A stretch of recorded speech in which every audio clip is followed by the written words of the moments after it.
Studio frequency লাইভের নিবেদন haunted hundred. Haunted হান্ড্রেডে আজ আপনাদের জন্য রয়েছে সোহিনী সরকারের লেখা গল্প বিসর্জন। গল্পের কাহিনী ও চরিত্র সম্পূর্ণ কাল্পনিক। বাস্তবের সঙ্গে এর কোনো রকম মিল একান্তই অনিচ্ছাকৃত এবং কাকতালীয়। আজ গল্প পাঠে রয়েছেন ইভান, অন্যান্য চরিত্রে সিড স্টুডিওর শিল্পীবৃন্দ এবং অনন্যা। গল্পের সূত্রধার অনন্যা, প্রচ্ছদ অলঙ্করণে আকাশ পিক্সেলেট, শব্দগ্রহণ অনন্যা, আবহ এবং সম্পাদনায় ফিনিক্স, পরিকল্পনা এবং পরিচালনায় অনন্যা। শুরু হচ্ছে আজকের গল্প বিসর্জন।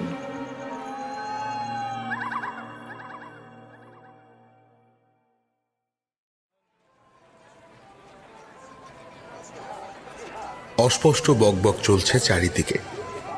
চায়ের দোকানে লোকজন দাঁড়িয়ে আছে, গাড়ি ঘোড়া চলছে। কেউ একজন বলে উঠল, দাদা 4টে চা দিন তো। কিরে, যাবি তো? হ্যাঁ রে, যাচ্ছি। পুজোর সময় বন্ধুদের এক জায়গায় হওয়ার আনন্দটাই আলাদা। অনির্বাণ প্রথমে ভেবেছিল কারোর বাড়িতে দেখা করা হোক, তারপর ঠিক হয় যে আমরা ক্যাফেতে দেখা করব।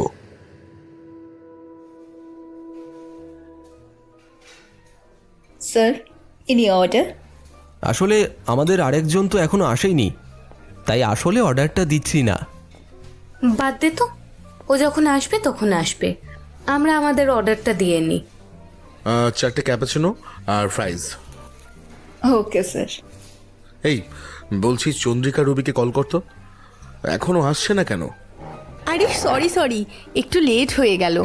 আরে আমি জাস্ট তোকেই কল করতে যাচ্ছিলাম। বাহ রুবি, আজ তো তোকে বেশ ভালো লাগছে।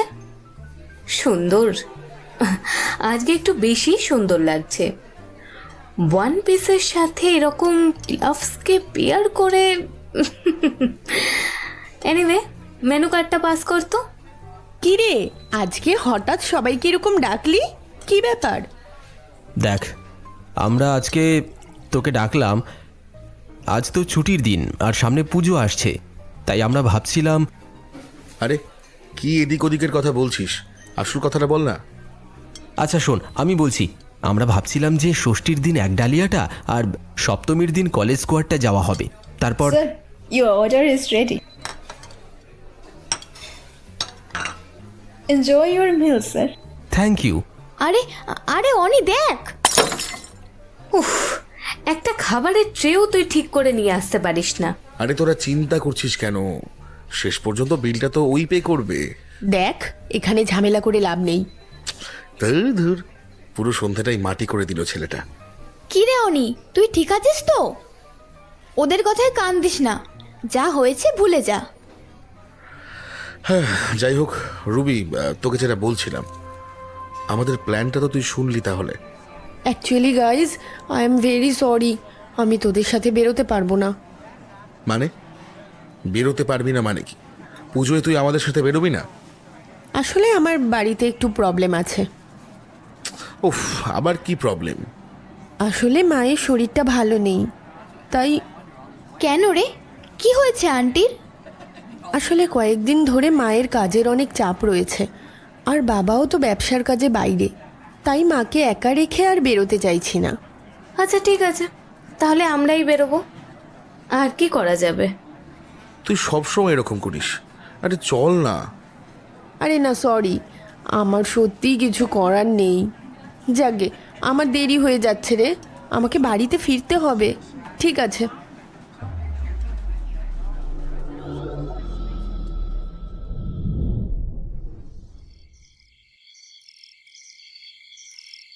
ঝিঝি ডাকছে চারিদিকে, কখনো আস্তে কখনো জোরে। অনেক দেরি হয়ে গেল, ওহো।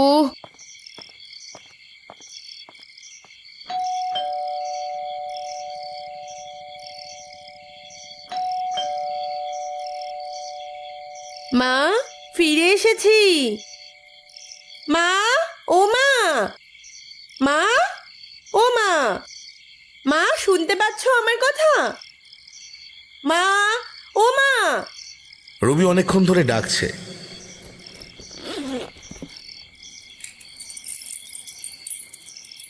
চাবি বের করে ঘরের দরজা খোলে। মা মা মা মা তোমার কি হলো? মা মা ওঠো। মা তোমার কি হলো? মা কে কে ওখানে? কে? রুবি যেন থতমত খেয়ে এইরকম একটা পরিস্থিতিতে দাঁড়িয়ে সে কিছুই বুঝতে পারছে না যে তার কি করা উচিত। সে যেন পাগল হয়ে গেছে। তাড়াতাড়ি পুলিশের নম্বর ডায়াল করে। Hello hello police station. Hello, আমার মাকে মাকে কেউ খুন করেছে। Please please help.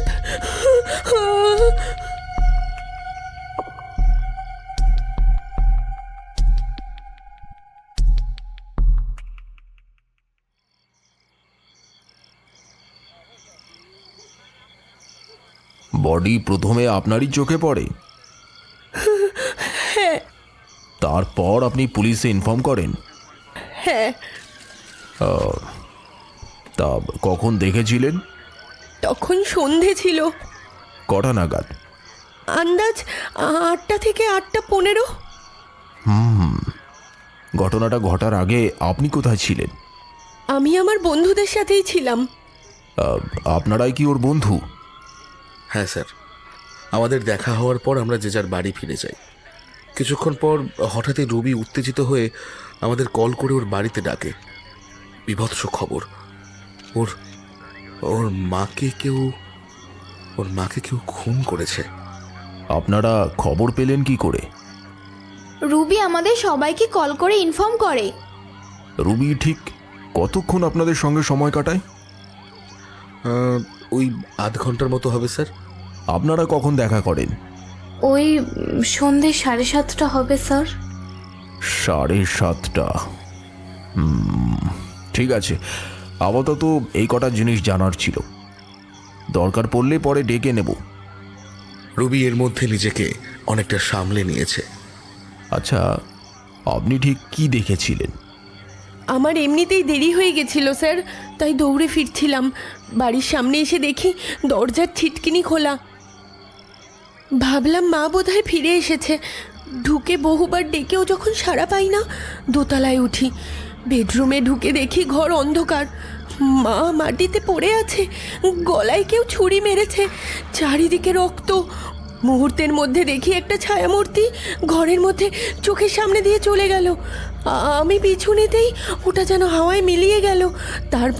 তারপরে আমি আপনাদের ফোন করি। ছায়ামূর্তি? আপনি ঠিক কি বোঝাতে চাইছেন? আমিও ঠিক ভালোভাবে দেখতে পাইনি স্যার, কিন্তু যেন নানের মতো কাউকে দেখতে মনে হলো। কালো পোশাক, মানে। সিনেমা দেখে এসেছেন নাকি? কি বলছেন আপনি? দেখুন ম্যাডাম, আপনি থাকেন সাউদার্ন অ্যাভিনিউতে, আর এই এলাকায় কোনো নান থাকেন না। মোরওভার এটা একটা সিরিয়াস কেস, একজন খুন হয়েছেন। আমাদেরকে সঠিক ইনফরমেশন জানান। আমি আমার মাকে হারিয়েছি। আপনার মনে হয় আমি এখন আপনার সাথে ইয়ার্কি করব? ঠিক আছে, রিল্যাক্স। আমরা তদন্ত করে দেখছি পুরো ব্যাপারটা। আপনারা ওনার পাশে থাকবেন। আমি আছি তোর পাশে। হ্যাঁ রে রুবি, তুই চিন্তা করিস না, আমরা আছি তোর সাথে। দেখ, ইনভেস্টিগেশন চলছে, তোর বাড়িটাও সিল করেছে। তুই এক কাজ কর, আজ আমার বাড়িতে চল, আজ রাতটা ওখানেই কাটিয়ে নিবি। হ্যাঁ, ও ঠিকই বলছে, তুই ওর সাথেই যা।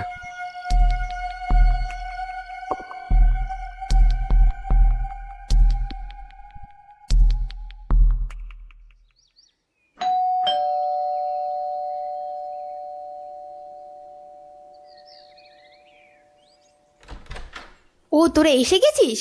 আয় আয়, ভেতরে আয়। রুবি কোথায়? ওই তো জানলার ধারে বসে আছে। রুবি, এই দেখ কারা এসেছে। একদিনেই রুবির চোখের তলায় কালি পড়েছে। দেখেই বোঝা যাচ্ছে রাতে ওর ঘুম হয়নি। মেয়েটা যেন কেমন শুকিয়ে গেছে।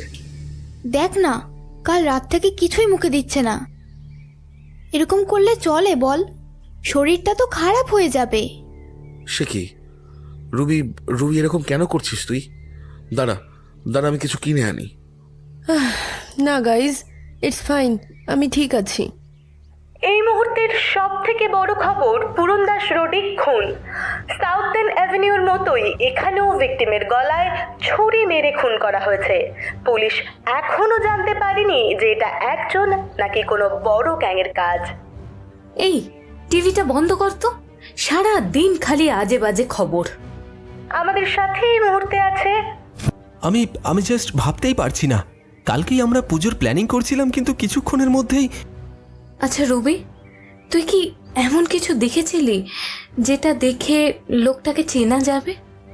নারী কি করে দেখব, ঘরটা তো পুরো অন্ধকার ছিল। আচ্ছা রুবি, তুই যে বললি ঘরটা অন্ধকার ছিল, তাহলে ছায়াটা যে নানের মতো দেখতে ছিল তুই বুঝলি কি করে? উফ, এই ছেলেটাকে নিয়ে আর পারা গেল না। শোন, ও তোর মতো চার চোখও না যে দেখতে পাবে না। আচ্ছা, এখন তোদের কি এসব কথা নিয়ে আলোচনা করা খুব দরকার? Ruby, I am very sorry, আমি তোকে একটুও কষ্ট দিতে চাইনি। আরে ঠিক আছে। কি রে, কাকুকে কল করলি? উনি কবে ফিরবেন কিছু জানিয়েছেন? কাল সকালে। শোন না, আমি একটু বাড়ি যাব। মানে? আরে তুই এখন একা কি করে থাকবি? শোন রুবি, তুই আজকের দিনটা এখানে কাটিয়ে নে, আমরা কাল তোকে দিয়ে আসবো। এখন তোর একা থাকাটা একদম ঠিক নয়। না বন্ধুরা, তোরা চিন্তা করিস না, আমি ঠিক আছি। তাছাড়া কোনো অসুবিধা হলে ফোন তো আছেই, আমি তোদেরকে ফোন করে নেব। তুই শিওর তো? হ্যাঁ রে। ঠিক আছে, তাহলে চল, আমি তোকে বাড়ি অবধি ছেড়ে আসছি। এই বলে আমি রুবিকে নিয়ে ওর বাড়ির দিকে এগোলাম। চল, আমিও যাব। ঠিক আছে রে, তাহলে আমরা চললাম। কোনো অসুবিধা হলে কিন্তু অবশ্যই কল করে জানাবি। ঠিক আছে। রুবিকে বাড়িতে ছেড়ে আমরা নিজের বাড়ির পথ ধরলাম। কি যে হয়ে গেল হুট করে। তোর কি মনে হয় না তুই রুবিকে নিয়ে একটু বেশি ভাবছিস? মানে কি বলছিস তুই? ওর মা মারা গেছে, এই সময় আমরা বন্ধুরা ওর পাশে না দাঁড়ালে কি দাঁড়াবে? ওহ প্লিজ, হ্যাঁ ও তোর বন্ধু, বোঝাই যাচ্ছে। ইপসিতা, একটু ঝেড়ে কাজ তো, কি বলতে চাস? সেই তো, তোর জন্য রুবি এতটাই গুরুত্বপূর্ণ হয়ে গেছে যে তোর আশেপাশের লোকজনের ফিলিংসের কোনো দাম নেই তোর কাছে। মানে? আচ্ছা তোর আজ কি হয়েছে বলতো, কি বলছিস? থাক, কিছু না, বাদ দে। সেই দিন ইপসিতার কথাগুলো আমি কিছুই বুঝতে পারিনি। ওর কথাগুলোর আসল মানে যে কি ছিল, তবে আজ বুঝি, কিন্তু বড় দেরি হয়ে গেছে আজ। ফ্রেশ হয়ে এসে টিফিন করতে বসেছি, এমন সময় ফোনটা বেজে উঠল। রুবি ফোন করছে। ফোনটা ধরলাম। হ্যাঁ হ্যালো রুবি, বল। শোন না কৌশিক, আমার না একদম ভালো লাগছে না, ঘরটা যেন। আমরা তোকে আগেই বলেছিলাম। তোরা চলে আয় না রে। ও ঠিক আছে, আমরা আসছি। আবার সবাই রবির বাড়ি গেলাম। ভালো হয়েছে তোরা এসেছিস, আমি বড্ড একা ফিল করছিলাম রে। এবার আরো ভালো ফিল করবি। এই দেখ তোর জন্য কি বানিয়ে এনেছি, লুচি আর আলুর দম। আরে এইসব আবার কেন করতে গেলি তুই? আয় আয় আয়, তোরা বস।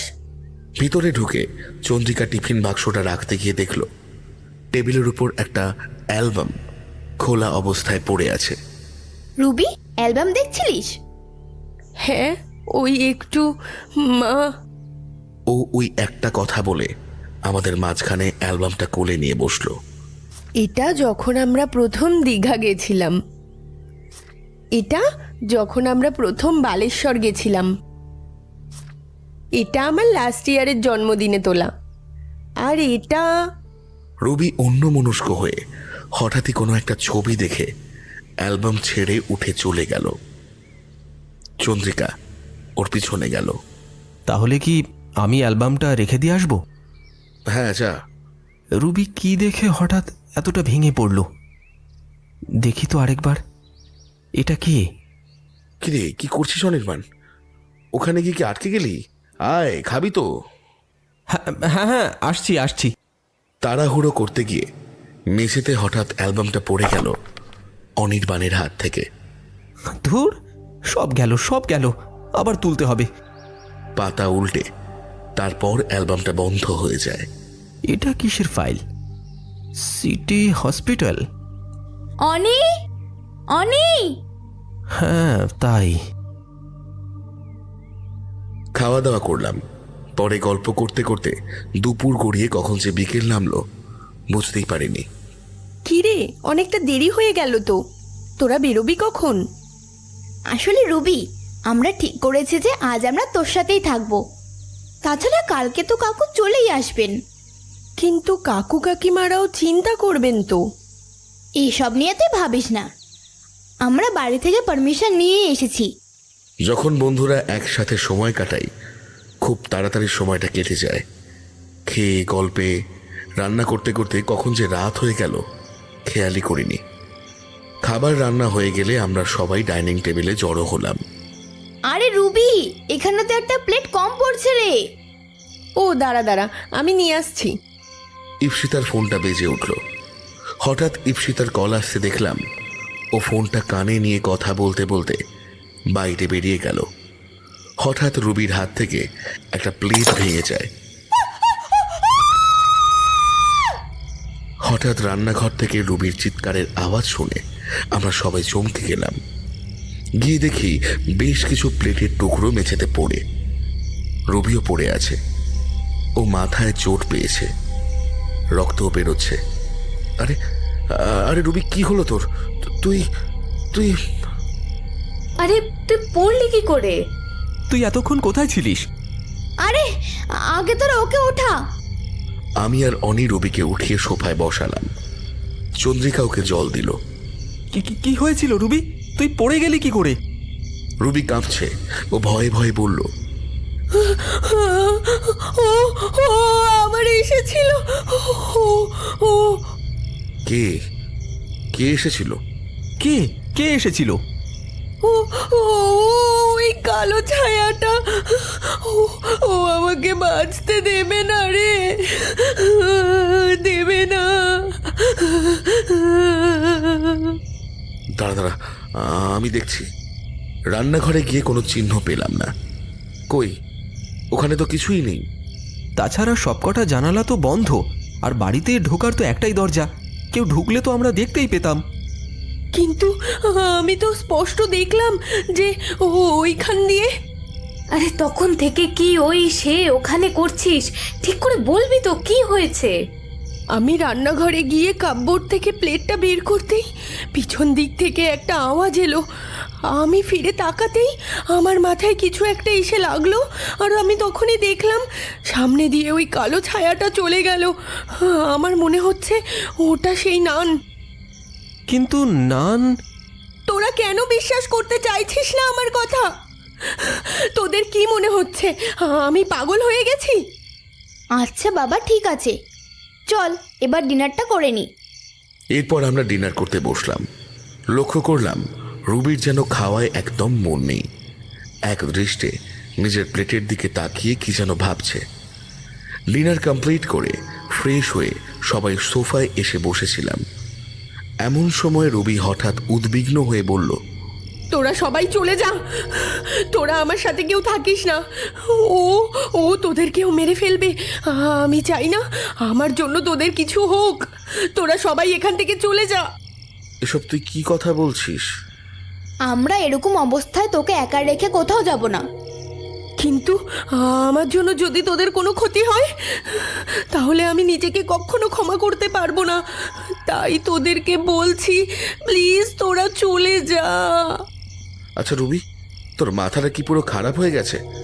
আমরা কোথাও যাব না, এখানেই থাকবো। কিন্তু আর কোনো কিন্তু নয়, এবারে শুতে চল, অনেক রাত হয়েছে।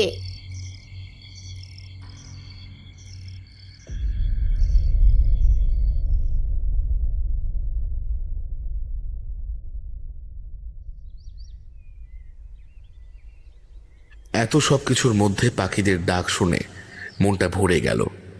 সকালে উঠে আমরা কফি খাচ্ছিলাম, তখনই কলিং বেলটা বেজে উঠল। বাবা, তুই তুই ঠিক আছিস তো মা? রুবি ওর বাবার কথার কোনো উত্তর না দিয়ে সোফায় এসে বসল। ওর বাবাও রুবির পাশে এসে বসে ওর মাথায় হাত রেখে বলল, তুই তুই কোনো চিন্তা করিস না মা, এবার এবার সব ঠিক হয়ে যাবে, সব। রুবি ওর বাবার হাতটা সরিয়ে উঠে দাঁড়ালো, এক নিঃশ্বাসে বলল, আর খারাপ হওয়ার কিছু বাকি আছে কি? আর কি বা ঠিক হওয়ার কথা তুমি বলছো? সব তো শেষ হয়ে গেছে। আমার মা তো আর ফিরে আসবে না। আরে না। আরে না মানে? তুমি বলতে পারো একজন স্বামী হওয়ার কোন দায়িত্বটা পালন করেছো তুমি? রুবি, আমি রুবি, বন্ধ করে সব। তোর খেয়াল আছে তুই কি বলছিস? উনি তোর গুরুজন। কিছুক্ষণ সবাই চুপ হয়ে গেল। ইতিমধ্যে বাড়ির কলিং বেলটা আরেকবার বেজে উঠল। চন্দ্রিকা দরজা খুলে দেখল বাইরে পুলিশ দাঁড়িয়ে রয়েছে। আপনারা? হ্যাঁ, আসুন। ও মিস্টার ভট্টাচার্য, আপনি এসে গেছেন, ভালোই হলো। আপনারা এখন এখন কি কিছু জানতে পেরেছেন? হ্যাঁ, আমরা মিসেস ভট্টাচার্যার ব্যাপারে কিছু তথ্য জানতে পেরেছি। সেই ব্যাপারেই কিছু কথা বলার ছিল। এক্সকিউজ মি স্যার, আমার কিছু বলার আছে। অনির্বাণ, তুই চুপ কর। এক মিনিট, ওকে বলতে দাও। কালকে আমরা সবাই রুবির সাথেই ছিলাম। রাত্রিবেলায় আমরা তখন ডিনার করতে বসি। রুবি প্লেট আনতে রান্নাঘরে যায়, আর তখনই হঠাৎ রুবির ওপর অ্যাটাক হয়। অ্যাটাক? কথাটা শুনে অফিসার রুবির দিকে ফিরে বললেন, কিরকম অ্যাটাক? একটু পরিষ্কার করে বলো তো। আমি নিশ্চিত যে ওটা ওই ছিল। ওটা কে? যে আমার মাকে মেরেছে সেই আমার ওপর অ্যাটাক করেছিল। এত বড় একটা কথা আমায় জানাসনি তুই? তোর কিছু হয়নি তো মা? হ্যাঁ, তুই তুই ঠিক আছিস তো? স্যার, আপনি বলুন মায়ের ব্যাপারে কি জানতে পেরেছেন? আচ্ছা, একটা কথা বলো, ওনার মার্ডার হওয়ার আগে তুমি কি ওনাদের মধ্যে কিছু ব্যবহারের পরিবর্তন লক্ষ্য করেছো, বা এমন কিছু দেখেছো যাতে তোমার মনে হয়েছে যে উনি কোনো রকম মানসিক চাপের মধ্যে দিয়ে যাচ্ছেন? হ্যাঁ স্যার, আমি কিছুদিন যাবৎ লক্ষ্য করছিলাম মা কিছু একটা নিয়ে বেশ চিন্তিত ছিল। ঠিকঠাক খাওয়া দাওয়াও করছিল না। আমরা ওনার অনেক ব্যাংক রেকর্ডস ঘেঁটে জানতে পারি যে উনি একটা বড় অ্যামাউন্টে লোন নিয়েছিলেন, কিন্তু পুরোটা শোধ করতে পারেননি। তাছাড়া আমরা ওনার কয়েকজন কলিগদের সাথে কথা বলে জানতে পারি যে উনি একটা অনাথ আশ্রমের সাথে যুক্ত ছিলেন, প্রকৃতপক্ষে চ্যারিটি করতেন। সেই অনাথ আশ্রমে গিয়ে আমরা জানতে পারি যে 1 মাস আগে উনি বাচ্চাদের জন্য খাবার দিয়ে গিয়েছিলেন, আর বেশ কয়েকটা বাচ্চা সেই খাবার খেয়ে অসুস্থ হয়ে পড়ে। তাদের মধ্যে আবার একজন মারা যায়। ওখানকার অ্যাডমিনিস্ট্রেশন ওনার উপর কেস করেন। তা তুমি কি এই ব্যাপারে কিছু জানতে? হোয়াট? দেখুন, আমি মায়ের চ্যারিটির ব্যাপারটা জানতাম, কিন্তু এই ইনসিডেন্টের ব্যাপারে তো আমি কিছুই জানি না। বুঝলাম। ঠিক আছে মিস্টার ভট্টাচার্য, আপনার সাথে আমার কিছু পার্সোনাল কথা আছে। হ্যাঁ হ্যাঁ, বলুন না। একটু প্রাইভেটে। ঠিক আছে রুবি, আমরা তাহলে আসছি। আমরা ঘর থেকে বেরিয়ে এলাম।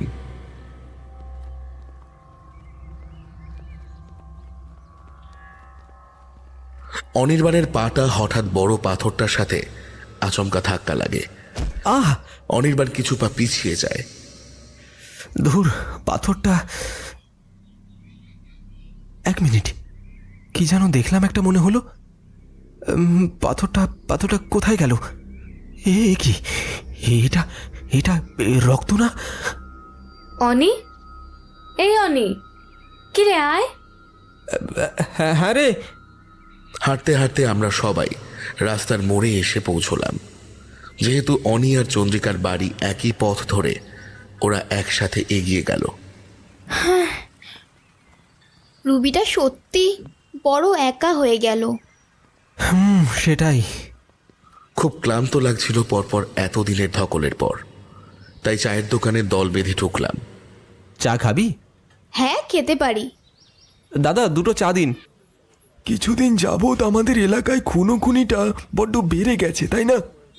হ্যাঁ, যা বলেছেন। আমাদের পাশের বাড়ির মিস্টার দত্তার ছেলে 1 সপ্তাহ ধরে নিখোঁজ ছিল। আজ সকালেই পুলিশ ছেলেটার মৃতদেহ পেয়েছে। বাড়ি থেকে বেরোনো এখন খুব রিস্কের ব্যাপার হয়ে গেছে মশাই। ও, ডক্টর সান্যাল তো অন্তত খুব ভালো মানুষ ছিলেন। বিনা পয়সায় কত লোকের চিকিৎসা করেছেন। ওনার মতো মানুষকে কেউ কেন মারতে চাইবে? চায়ের কাপ এগিয়ে দেয় দোকানদার। ওদিকে ওদের মধ্যে কথা চলতে থাকে। চন্দ্রিকা, আমার না তোকে কিছু বলার আছে। কি কথা? কাল রাতে আমি যখন রুবির অ্যালবামটা ওর ঘরে রাখতে গেছিলাম, তখন তাড়াহুড়োয় আমার হাত লেগে কিছু ফাইল সেলফ থেকে মাটিতে পড়ে যায়। আমার না মনে হয় রুবির কিছু একটা হয়েছে, মানে ওর ব্যবহারটা যেন কীরকম পাল্টে গেছে। ওর সাথে এরকম একটা ঘটনার পর ওর ব্যবহারটা পরিবর্তন হওয়া স্বাভাবিক, তাই নয় কি? ফাইলটা দেখে আমি যা বুঝলাম ওটা রুবির একটা মেডিকেল রিপোর্ট, এই সিটি হসপিটালের। ওর কি অসুখ, কি জন্য করিয়েছে সেটা তাড়াহুড়োতে দেখতে পারিনি। হয়তো পুরনো কোনো রিপোর্ট হবেই। হ্যাঁ, মেনে নিলাম, কিন্তু আজ সকালে একটা ভারী অদ্ভুত জিনিস নোটিস করলাম।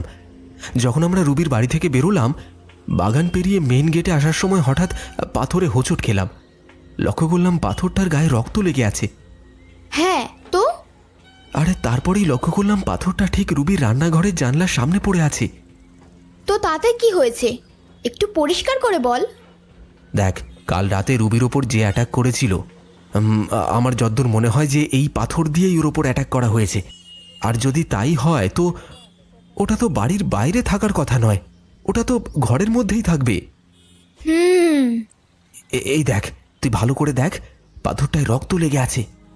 আচ্ছা অনির্বাণ, তুই কি পাগল? সত্যি যদি এটা কোনো প্রমাণ হয় তাহলে তো তুই ফেঁসে যাবি। ও হ্যাঁ, আমি এত অন্যমনস্ক হয়ে গেছি যে এটা তো আমি ভেবেই দেখিনি।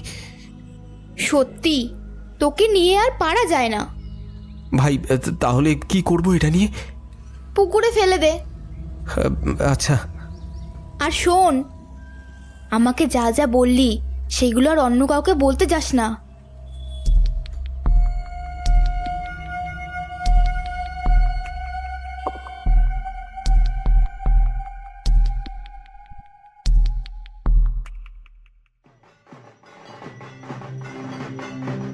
সবাই চারিদিকে পুজোর পরিবেশটা খুব উপভোগ করছে। দিনটা প্রত্যেক বাঙালির কাছে সব থেকে আনন্দের। আজ পুজোর শুরু, আজ ষষ্ঠী। প্যান্ডেলে লোকের ভিড়, সবাই আনন্দে মাতোয়ারা। দূরের মানুষ কাছের মানুষের কাছে ফিরছে। দিনটা বাকিদের ভালো কাটলেও আমাদের জন্য ভালো যাচ্ছিল না। আমরা যেন এই আনন্দে মিশতে পারছিলাম না। কি করেই বা পারবো? একটা খারাপ খবর যেতে না যেতেই আর একটা এসে দরজায় কড়া নাড়ছিল। কেউ ব্যঙ্গ করে হাসবে, তবুও গত 2-3 দিনের চেয়ে আজকের দিনটা অনেক শান্তিতেই কাটছিল। কিন্তু ঠিক বিকেল বেলায় শান্তিটা ভেঙে যায় রবির একটা কল আসায়। হ্যাঁ রে, বল। কৌশিক, দেখ না, বাবা সকালে পুলিশ স্টেশনে যাওয়ার জন্য বেরিয়েছিল, কিন্তু এখনো ফেরেনি। আমার খুব টেনশন হচ্ছে। সে কি, কি বলিস রে? তুই কাকুকে ফোন করেছিলি? হ্যাঁ, করেছিলাম। ঠিক আছে, তুই চিন্তা করিস না, আমরা আসছি।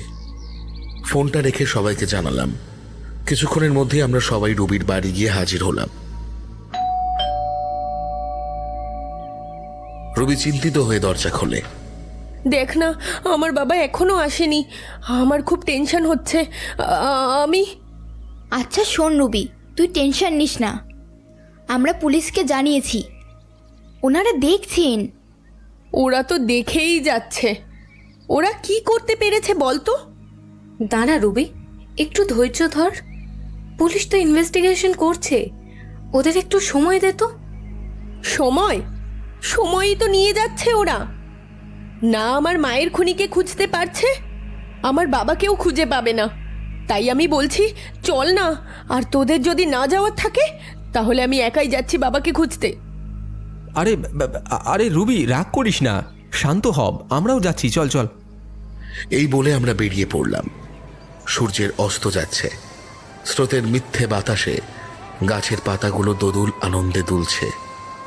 পুজোর মাইকে কান পাতা দেয়, আলো লাগাচ্ছে মিস্ত্রিরা। তবে আমরা যেন এর অনুভূতি থেকে অনেক দূরে ছিলাম। আশেপাশের লোকজনদের জিজ্ঞেস করতে করতে এগোচ্ছিলাম, কিন্তু কেউ কিছু বলতে পারল না। আমাদের মনে দুশ্চিন্তাটা ক্রমশ বেড়েই চলেছে। কিছুদূর এগোতেই চোখে পড়ল অনেক লোকের সমাগম। তারা একটা পুকুরের ধারে জড়ো হয়ে দাঁড়িয়ে এবং চোখে তাদের কৌতূহল। এই দেখে আমরা ওদিকে এগোচ্ছিলাম, এমন সময় দেখলাম দুজন ভিড় থেকে বেরিয়ে আমাদের ধাক্কা মেরে চলে গেল। কৌতূহলী হয়ে আমরা ভিড়ের মধ্যে ঢুকলাম। আমরা বললাম, দেখি দেখি, সরুন সরুন সরুন সরুন, আরে দাদা, আরে দাদা দেখি, সরুন। হঠাৎ কিছু দেখে রুবি চিৎকার করে অজ্ঞান হয়ে যায়। আরে আরে রুবি, রুবি! সরুন সরুন সরুন দেখি, একটু একটু সাইড দিন দেখি, সাইড সাইড। বডিটা টাচ করবেন না, আপনারা ওকে নিয়ে বাড়ি চলে যান, আমরা দেখছি। অনেক পরে ওর জ্ঞান ফেরে, তখন আমরা সবাই ওর ওখানে।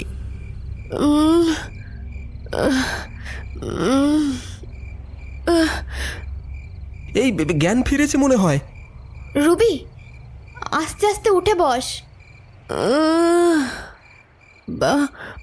বাবা কোথায়? বাবা কোথায়? কি রে, তোরা সবাই চুপ করে আছিস কেন? বল। 1.5 ঘন্টা ধরে মেয়েটার জ্ঞান ফেরার অপেক্ষায় আমরা উদ্বিগ্ন হয়েছিলাম, আর এটাই ভাবছিলাম যে জ্ঞান ফিরলে ও নিজের বাবার ব্যাপারে জিজ্ঞেস করবে। তখন আমরা কি উত্তর দেব ওকে? এই দৃশ্যের বর্ণনা কিভাবেই বা দিতাম?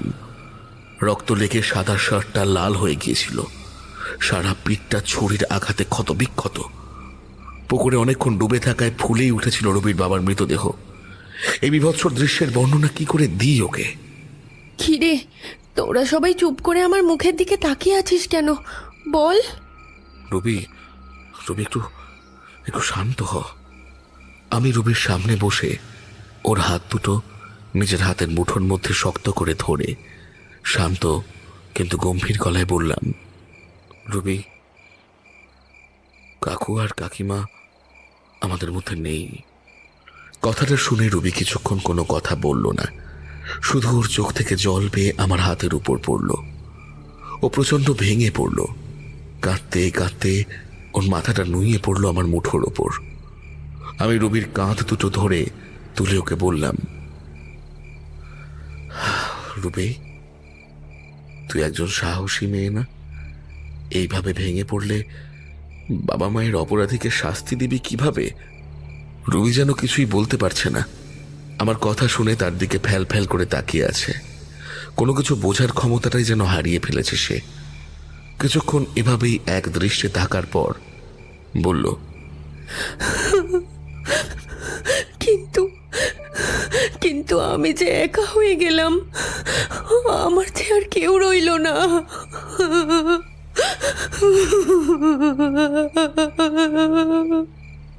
আমি নিজেই রবির চোখের জল মুছিয়ে দিয়ে বললাম, আমি আছি তো। কাকু কাকিমার অপরাধীর শাস্তি না হওয়া পর্যন্ত কেউই স্বস্তির নিঃশ্বাস ফেলতে পারবো না। আমরা এর শেষ থেকে ছাড়ব। তুই এবার প্লিজ নিজের চোখের জলটা মোছ। এই বলে আমি রবির কাঁধে হাত রেখে আশ্বাস দিলাম। ইপসিতা হঠাৎ মুখ নিচু করে রুম থেকে বেরিয়ে গেল। অনিও ওর পিছন পিছন ডাকতে গেল, ইপসিতা, ইপসিতা, ইপসিতা, আরে দাঁড়া ইপসিতা। ইপসিতা থমকে দাঁড়ালো। অনির্বাণ পিছন থেকেই বলল, কি হলো, তুই হঠাৎ এইভাবে বেরিয়ে এলি? না না, কিছু কিছু না। অনির্বাণ এবার ইপসিতার সামনে এসে দাঁড়িয়ে বলল, কিছু না বললেই হলো? কি হয়েছে? এ কি, তুই কাঁদছিস কেন? বল। আসলে মা কল করেছিল, তাই বাড়ি যেতে হবে বলে। হ্যাঁ, কিন্তু এতে তোরা কাল বিকেলে সময় হলে ক্যাফেতে চলে আসিস, তখনই সব খুলে বলবো। অনির্বাণ ঢোকে রবির ঘরে। কি রে, ইপসিতার কি হলো? ও তো হুট করে কোথায় চলে গেল? না, কিছু না, ওর বাড়ি থেকে কল এসেছিল। রবিকে একা ছেড়ে যাওয়ার সাহস পাচ্ছিলাম না, তাই রয়ে গেলাম। রাত হলে অনির্বাণ আর চন্দ্রিকা বাড়ি ফিরে গেল।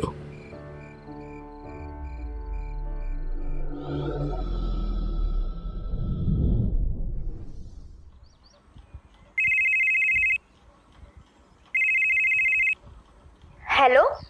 হ্যাঁ, এত সকালে কল করলি? আরে শোন না, আমি না কাল রবির বাড়িতে আমার পার্সটা ফেলে এসেছি। রুবি আর কৌশিককে ফোন করেছিলাম, কিন্তু ওদের পেলাম না। আর আমি একটু মায়ের সাথে বেরোচ্ছি, তো তুই যদি পারিস রুবির বাড়ি থেকে এনে দিস না। ঠিক আছে, দেখছি। আবার দেখছি? এনে দে না রে ভাই, প্লিজ একটু এনে দিস। আচ্ছা আচ্ছা ঠিক আছে। ওফ। অনির্বাণ রুবির বাড়ি পৌঁছয়। অনি রুবির বাড়ির কম্পাউন্ড গেটটা খুলে নুড়ি বেছানো পথ দিয়ে গিয়ে দরজা অবধি যায়। ডোরবেলটা বাজায়, কিন্তু কারো সাড়া পায় না। বাড়িতে নেই নাকি? ফোনটাও তো ধরছে না। হয়তো আশেপাশেই কোথাও আছে। আমি বরং এখানেই অপেক্ষা করি। অনির্বাণ একটা মহিলাকে গেট দিয়ে ঢুকতে দেখে ওনার দিকে এগিয়ে গিয়ে জিজ্ঞেস করে, কাউকে খুঁজছেন? এখানে রবি ভট্টাচার্য থাকেন না?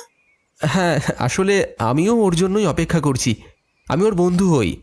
আপনাকে তো আগে এখানে দেখিনি। আমি ডাক্তার অনুত্তমা ব্যানার্জি, সাইকিয়াট্রিস্ট। কিন্তু রুবি, আপনি মানে? রুবি আমার পেশেন্ট। পেশেন্ট? গত 2-2.5 মাস ধরে ও আমার কাছে আসেনি, কন্ট্যাক্টও করেনি, তাই আজকে আমি নিজে থেকেই দেখতে এলাম।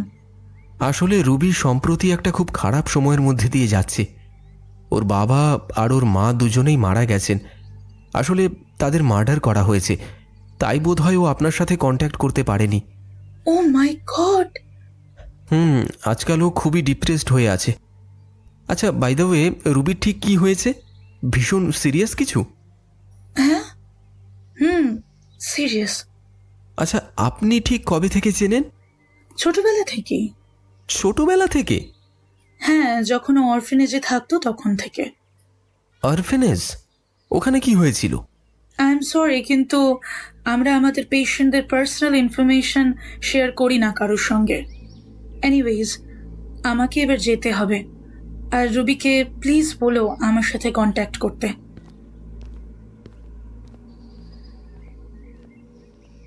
কি রে অনির্বাণ, তুই এত সকালে? আরে দেখ না, চন্দ্রিকা কাল তোর বাড়িতে ওর পার্সটা ফেলে গেছে। ও আচ্ছা আচ্ছা, দাঁড়া দিচ্ছি। হ্যাঁ হ্যাঁ, তুই কোথায় ছিলি এতক্ষণ? ওই একটু বাজারে গিয়েছিলাম। আচ্ছা রুবি, তুই ঠিক আছিস তো? হ্যাঁ। আসলে একজন ডাক্তার এসেছিলেন, তোর খোঁজ করছিলেন। এই নে। ঠিক আছে রে, তাহলে আমি আসছি।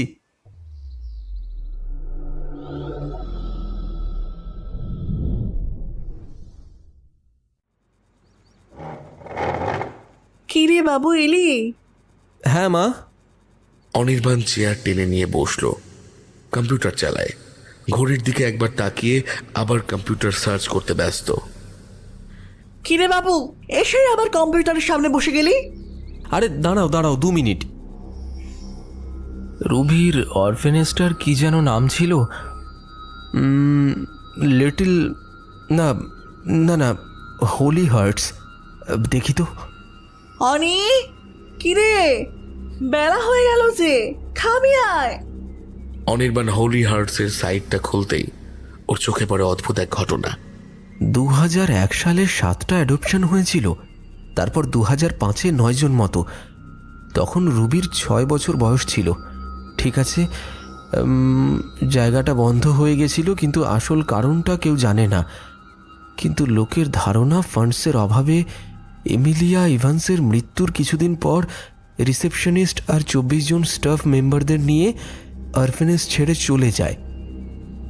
However, the reason for this abrupt leave had been never revealed to the public. আবার সেই একই জিনিস লেখা, কিন্তু কারণটা কি? এতগুলো সাইট ঘেঁটে নিলাম, কি হয়েছিল যে অরফেন্সটা বন্ধ হয়ে গেল? ধুর। এরই মধ্যে ইপসিতা কল করে অনির্বাণকে। হ্যালো, আমি ক্যাফেতে এসে গেছি, তুই কত দূর? আরে এই তো এসে গেছি অলমোস্ট। হ্যাঁ, তাড়াতাড়ি আয়।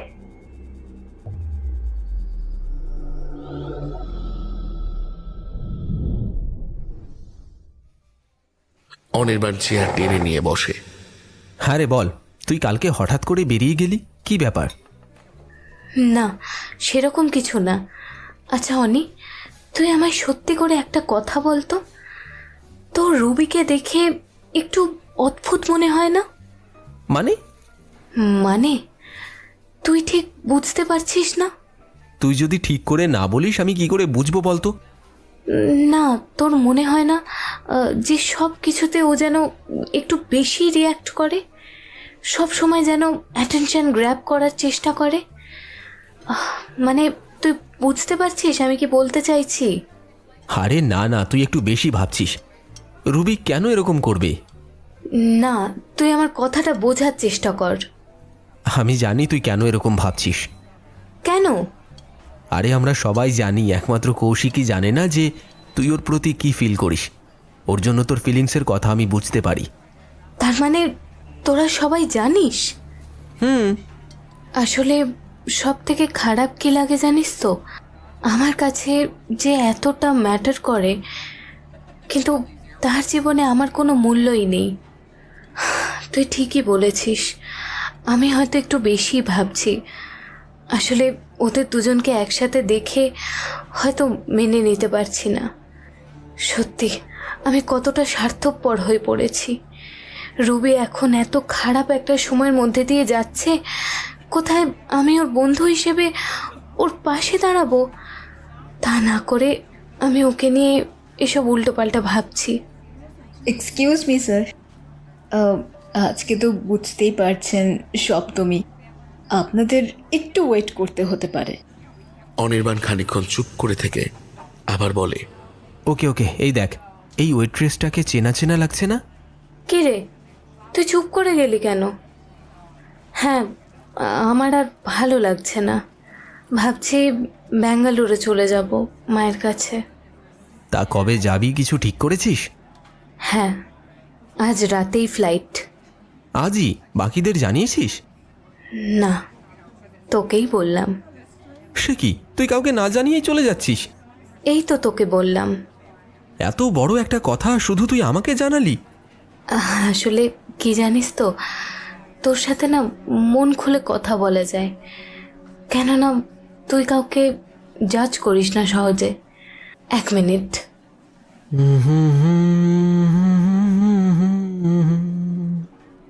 অনির্বাণ গুনগুন করে গান গায়, তারপর হঠাৎ বলে ওঠে, কোথায় যেন দেখেছি এই ওয়েট্রেসটাকে, প্রচণ্ড চেনা চেনা লাগছে। এই হ্যাঁ, হ্যাঁ, এই ওয়েট্রেসটাকে তো সেই রুবির অ্যালবামে দেখেছিলাম, তাই এত চেনা চেনা লাগছে। হ্যাঁ হ্যাঁ, তাই হবে। কিরে, এই অনি। হ্যাঁ হ্যাঁ, বল। কোথায় হারিয়ে যাস বলতো? আচ্ছা শোন না, ঠিক আছে তাহলে আমাকে না এবার উঠতে হবে, আমি আসি কেমন? ঠিক আছে, চল, টাটা, ভালো থাকিস।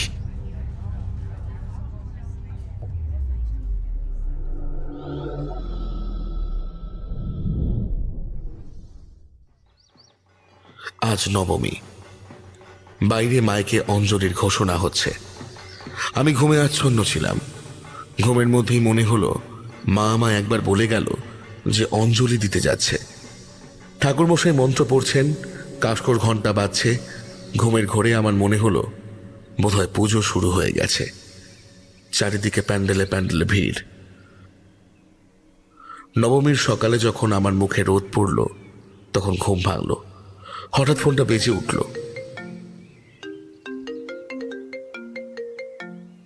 হ্যালো,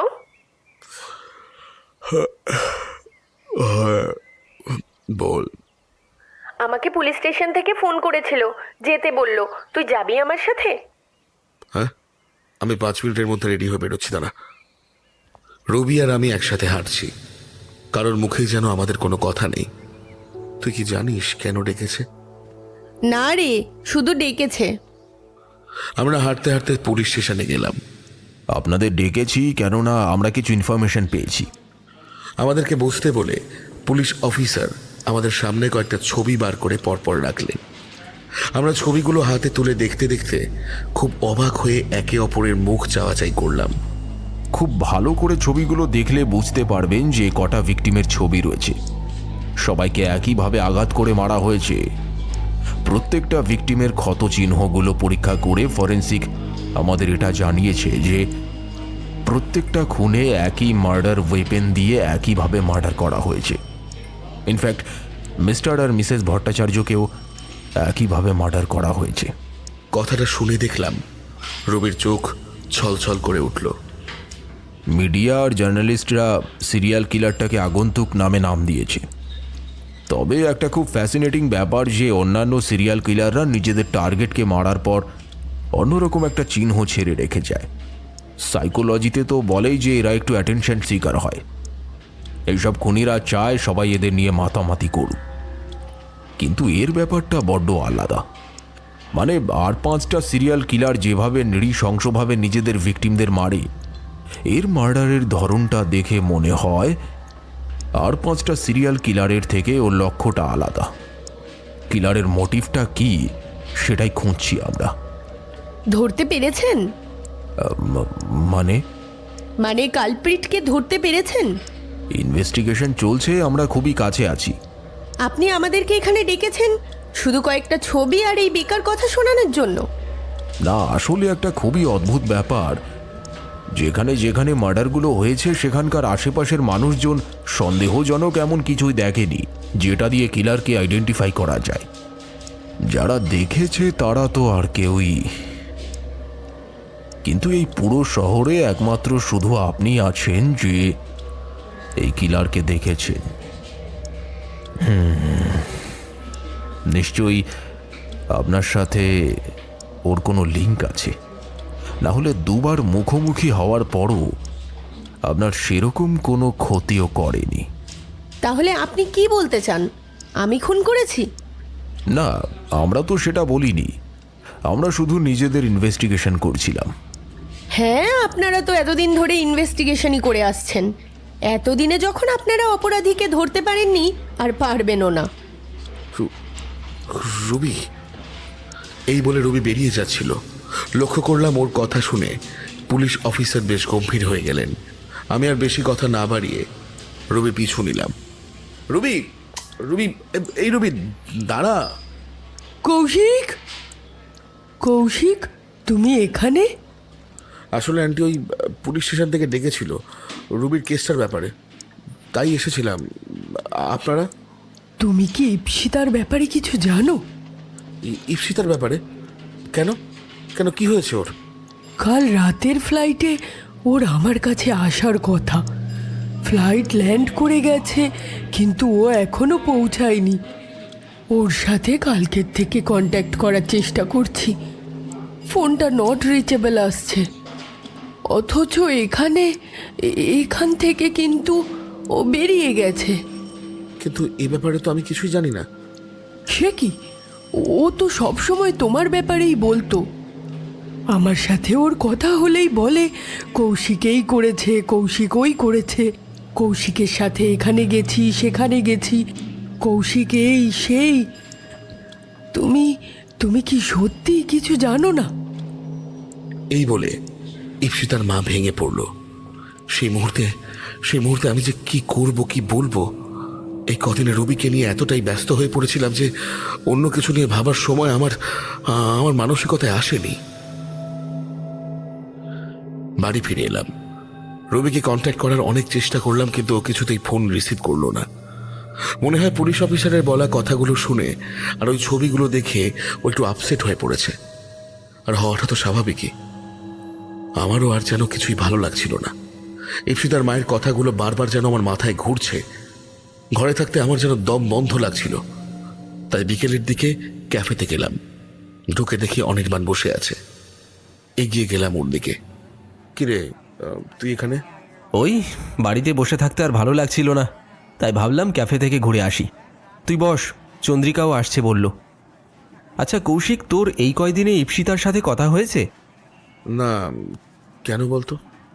না, এমনি জিজ্ঞেস করছি। কিছুক্ষণ চুপ করে বসে রইলাম আমরা। তারপর অনির্বাণ বলে উঠল, আসলে কালকে আমার সাথে ইপসিতার দেখা হয়েছিল। ও কাল রাতেই ব্যাঙ্গালোর চলে গেছে ওর মায়ের কাছে। অনির্বাণ যে এই ব্যাপারে জানে সেটা শুনে আমি একটু হকচকিয়ে গেলাম। যাওয়ার আগে ও আমায় কিছু কথা বলে গেছে, যেটা আমার মনে হয় তোর জানা উচিত। কি কথা? তুই কি রুবিকে নিয়ে সত্যি সিরিয়াস? কিন্তু তুই হঠাৎ এরকম প্রশ্ন করছিস কেন? আর ইপসিতা? ইপসিতা মানে? ও তোমার এমনি ভালো বন্ধু? আচ্ছা, তুই খেয়াল করেছিস কি না আমি জানি না, ও কিন্তু তোকে শুধুই ভালো বন্ধুর চোখে দেখে না। আরে না না, তুই একটু বেশি ভাবছিস। এমন কোনো ব্যাপার নয়, আমরা আমরা শুধুই বন্ধু। আমি বেশি ভাবিনি। তুই রুবিকে নিয়ে এত বেশি ব্যস্ত হয়ে পড়েছিলিস যে তুই ওকে দেখেও ইগনোর করেছিস। মানেটা কি? আর তার জন্যই তোদের দুজনকে একসাথে না দেখতে পেয়ে আমাদের ছেড়ে চলে গেছে। তুই কি বলতে চাস? তোরা যা মুখে আসে তাই বলে যাচ্ছিস। বাহ, ভালো ভালো ভালো। তার মানে কি? তার মানে কি ও আমার জন্য হারিয়ে গেছে? হারিয়ে গেছে মানে? যে কথাটার থেকে পালাবার জন্য এখানে এসেছিলাম সেটা নিজেই ভুল করে বলে ফেললাম। কিছুক্ষণ আর কোনো কথা বলতে পারলাম না। ওরা দুজনেই চুপ করে গেল। আমার আসলে অনেক কথা শুনে রাগ হয়নি, রাগটা হচ্ছিল নিজের উপরেই। কেন আমি ওর মনের কথাটা বুঝতে পারলাম না। মনে হচ্ছিল ওর নিখোঁজ হওয়ার পেছনে আমি নিজেকে দোষী মনে করছিলাম। কি রে, তোরা চুপ করে এভাবে বসে আছিস কেন? কি হলো? কি হলো বল, চুপ করে গেলি কেন? বল, কি বলছিলি? না কিছু না। কিছু না মানে কি? এক্ষুনি তো তুই বললি যে ইপসিতা হারিয়ে গেছে। আমি তো একবার বললাম কিছু হয়নি, আর আমার সব কথার কৈফিয়ত তোকে দিতে যাবো কেন? হ্যাঁ? আরে কৌশিক, এরকম করছিস কেন? তোরা ঠিক করে বলছিস না কেন? ইপসিতা কোথায় গেল? কি হয়েছে ওর? দেখ ভাই, তুই আমাদের থেকে কিছু লুকোস না প্লিজ, আমাদের খুলে বল কি হয়েছে। আজ সকালে রবিকে নিয়ে পুলিশ স্টেশনে গিয়েছিলাম। ফেরার পথে ইপসিতার মায়ের সাথে দেখা হলো। তখন ওর মাই আমায় বলল যে ও কাল থেকে নিখোঁজ। কি? আর তুই এই কথাটা আমাদের এতক্ষণ বলিসনি? না মানে আসলে। না মানেটা কি? তুই কি তাহলে আমাদেরকে বলতে চাইছিলিস না? তোরা এবার চুপ কর। সময় বড় অদ্ভুত, তাই না? একটা সময় ছিল যখন আমরা এখানে আসতাম, আড্ডা দিতাম, কফি খেতাম, আর এখন সবাই যেন কেমন একে অপরের থেকে দূরে হয়ে যাচ্ছি। এই তোদের মনে আছে আমরা যেদিন ফার্স্ট টাইম এই ক্যাফেতে এসেছিলাম? সেদিনও এই সময়টাতেই এসেছিলাম, আর এই টেবিলটাতেই বসেছিলাম। ইনফ্যাক্ট এই টেবিলটাতেই আমরা বসতে পছন্দ করতাম। হ্যাঁ রে, মনে আছে। আর আমি দেরি করে আসতাম, তোরা আমায় লেগ পুল করতিস। ভাই সরি। না না, সরি বলার কিছু হয়নি, আর আমি কিছু মনেও করিনি। ভাই তোরা আমায় ক্ষমা করে দে। আসলে আমি সাহস পাচ্ছিলাম না ইপসিতার কথাটা তোদের বলতে। কি করব কি না করব কিছুই বুঝতে পারছিলাম না। প্লিজ প্লিজ আমায় ক্ষমা করে দে। I am sorry. সে ঠিক আছে, আসলে আমারও এত খারাপ ব্যবহার করা উচিত হয়নি। ঠিক আছে, আসছি রে। সাবধানে যাস। হ্যাঁ, তো বল, কি বলার জন্য আমাকে ডেকেছিলি? হ্যাঁ দেখ, কাউন্টারের কাছে যে ওয়েট্রেসটা দাঁড়িয়ে আছে তাকে চেনা চেনা লাগছে না? কোথায়? হ্যাঁ, চেনা তো লাগছে, কিন্তু কোথায় দেখেছি বলতো? আমার মনে হয় রুবির সেই অ্যালবামটা দেখছিলাম না, ওখানেই। ও হ্যাঁ, ঠিক বলেছিস তো। আচ্ছা তুই বস, আমি একটু আসছি। এক্সকিউজ মি, একটু শুনবেন? আপনার সাথে আমার কিছু কথা আছে। হ্যাঁ স্যার, বলুন। আপনি এখানে কাজ করার আগে কি অন্য কোথাও কাজ করতেন? মানে কোনো অরফনেজ বা এরকম কোনো জায়গায়? হ্যাঁ, আমি হোলি হার্টস অরফেনেজের রিসেপশনিস্ট ছিলাম। কেন বলুন তো? না কিছু না। আচ্ছা, আপনি রুবি ভট্টাচার্য বলে কাউকে চেনেন? রুবি ভট্টাচার্য? না, আমি এরম কাউকে চিনি না। প্লিজ প্লিজ, আপনি 2 মিনিট আমার কথাটা শুনুন।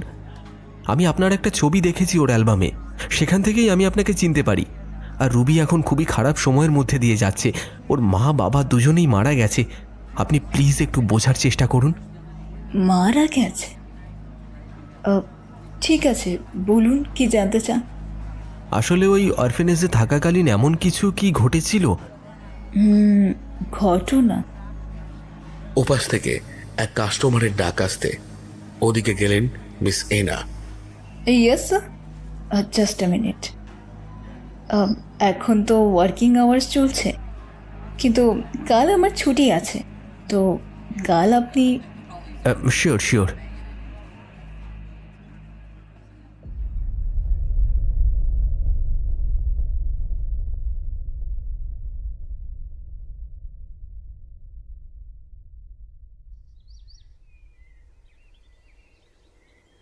কিরে ওঠ, সকাল হয়ে গেছে।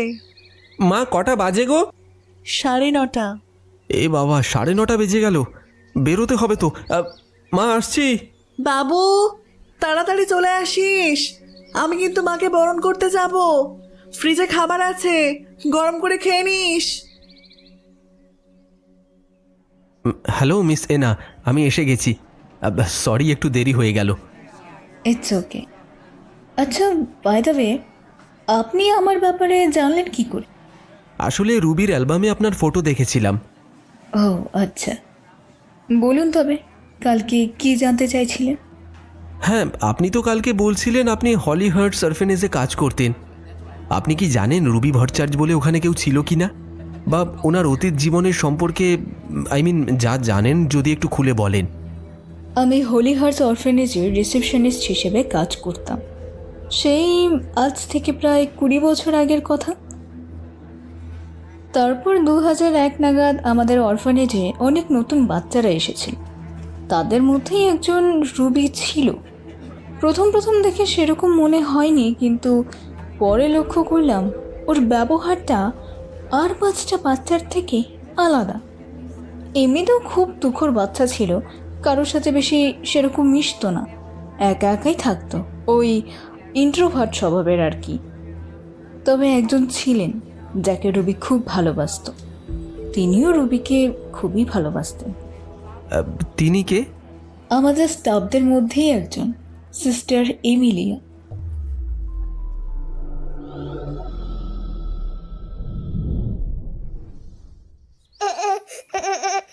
রুবি কি হলো? দৌড়াচ্ছ কেন? পড়ে যাবে তো। এরকম ভাবে কাঁদছো কেন? বলো কি হয়েছে? সিস্টার এমিলিয়া অত্যন্ত ভালো মানুষ ছিলেন, সবার প্রয়োজনে তাদের পাশে দাঁড়াতেন। তার ভেতর হিংসা, লোভ এসব কিছুই ছিল না। বাচ্চাদের সাথে বাচ্চাদের মতো করেই মিশতেন, রুবিকে বড় ভালোবাসতেন। ম্যাম, ওরা আমার ড্রয়িং বুকটা ছিঁড়ে দিয়েছে। কারা? জন। আচ্ছা ঠিক আছে, তুমি আর কেঁদো না, চলো আমার সাথে চলো। জন আর ওর বন্ধুরা একটু ডানপিটে স্বভাবের ছিল, সবাইকেই প্রায় বিরক্ত করত। কিন্তু যেহেতু রুবি একটু শান্ত স্বভাবের ছিল এবং একা থাকতে পছন্দ করত, তাই ওরা ওকেই সবসময় বিরক্ত করত। ম্যাম দেখুন আমার ড্রয়িংটা কিভাবে ছিঁড়ে দিয়েছে। আচ্ছা ঠিক আছে, আর কাঁদতে হবে না। তোমায় আমি একটা নতুন ড্রয়িং বুক এনে দেবো, কেমন? আমি আর কোনোদিন ওদের সাথে কথা বলবো না।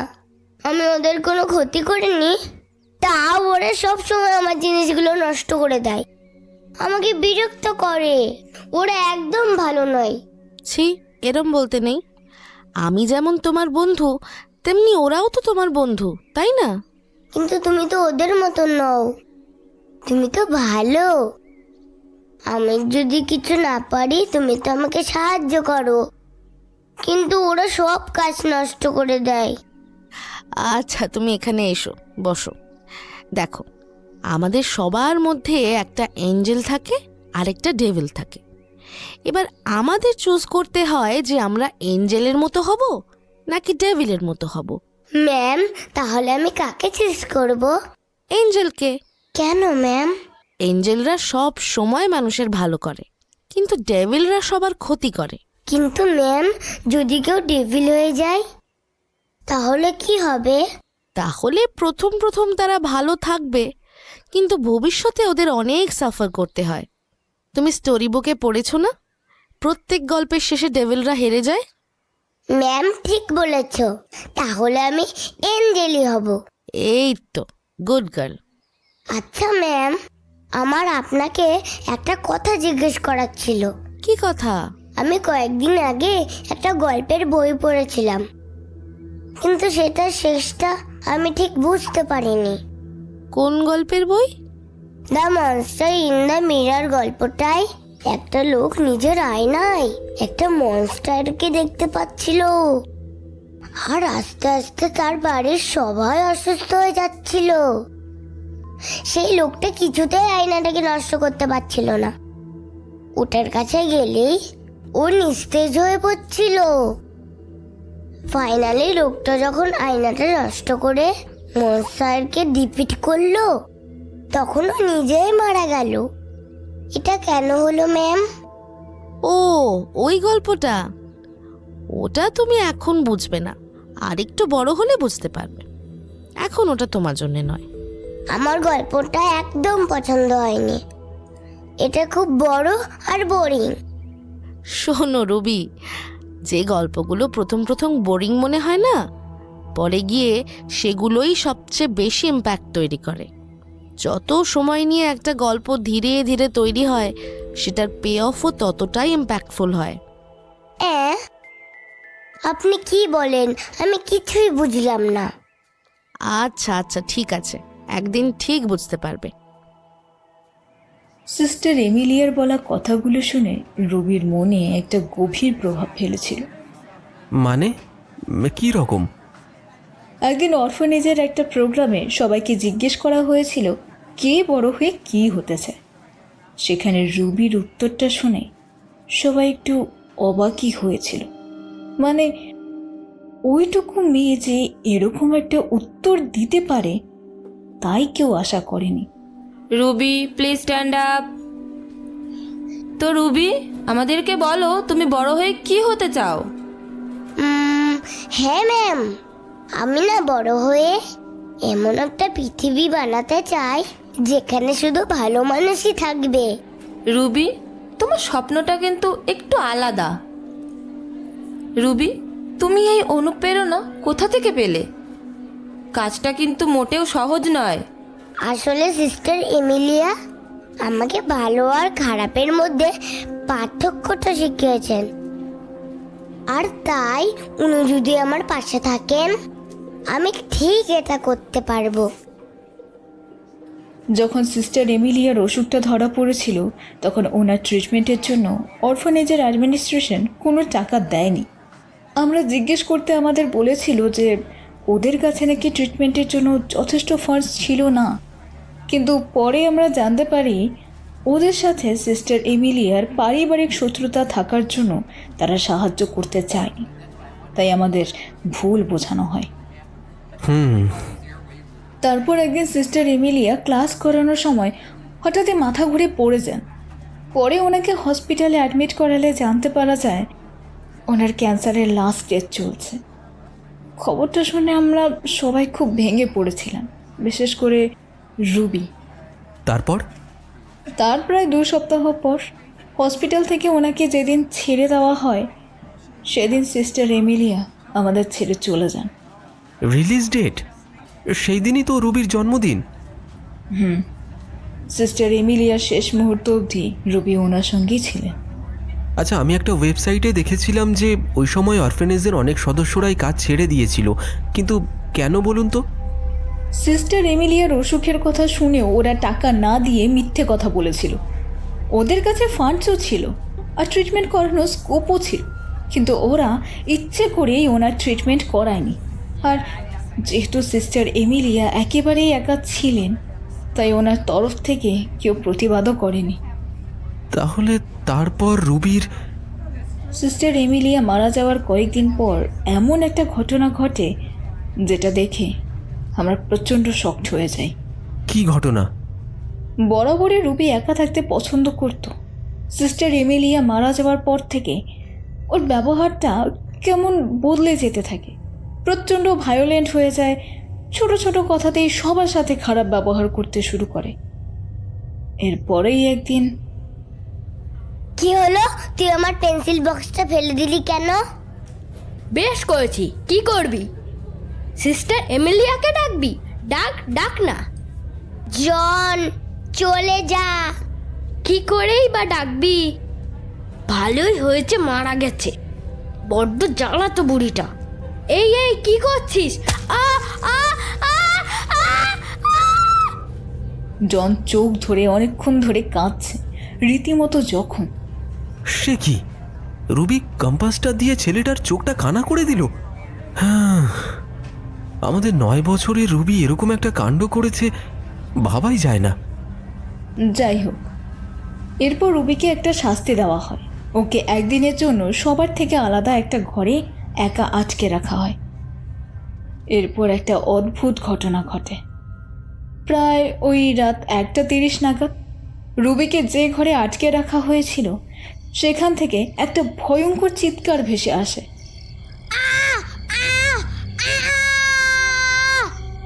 আমরা সবাই হন্তদন্ত হয়ে ঘরের দরজা খুলে ঢুকে দেখি, এই কি রুবি, কি হলো তোমার?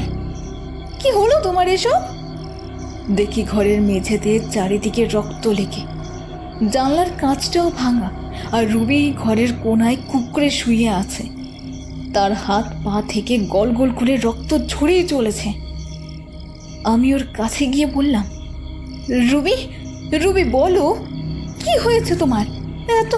এত রক্ত চারিদিকে, কি করে হলো এসব? আমায় বাঁচাও, আমায় বাঁচাও,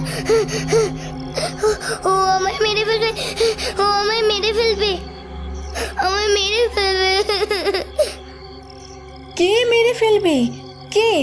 কে আছে এখানে? রুবি কিসব বলেই চলেছিল। ওখানে আর বেশিক্ষণ অপেক্ষা না করে তক্ষুনি রুবিকে ইনফরমারিতে নিয়ে যাওয়া হলো।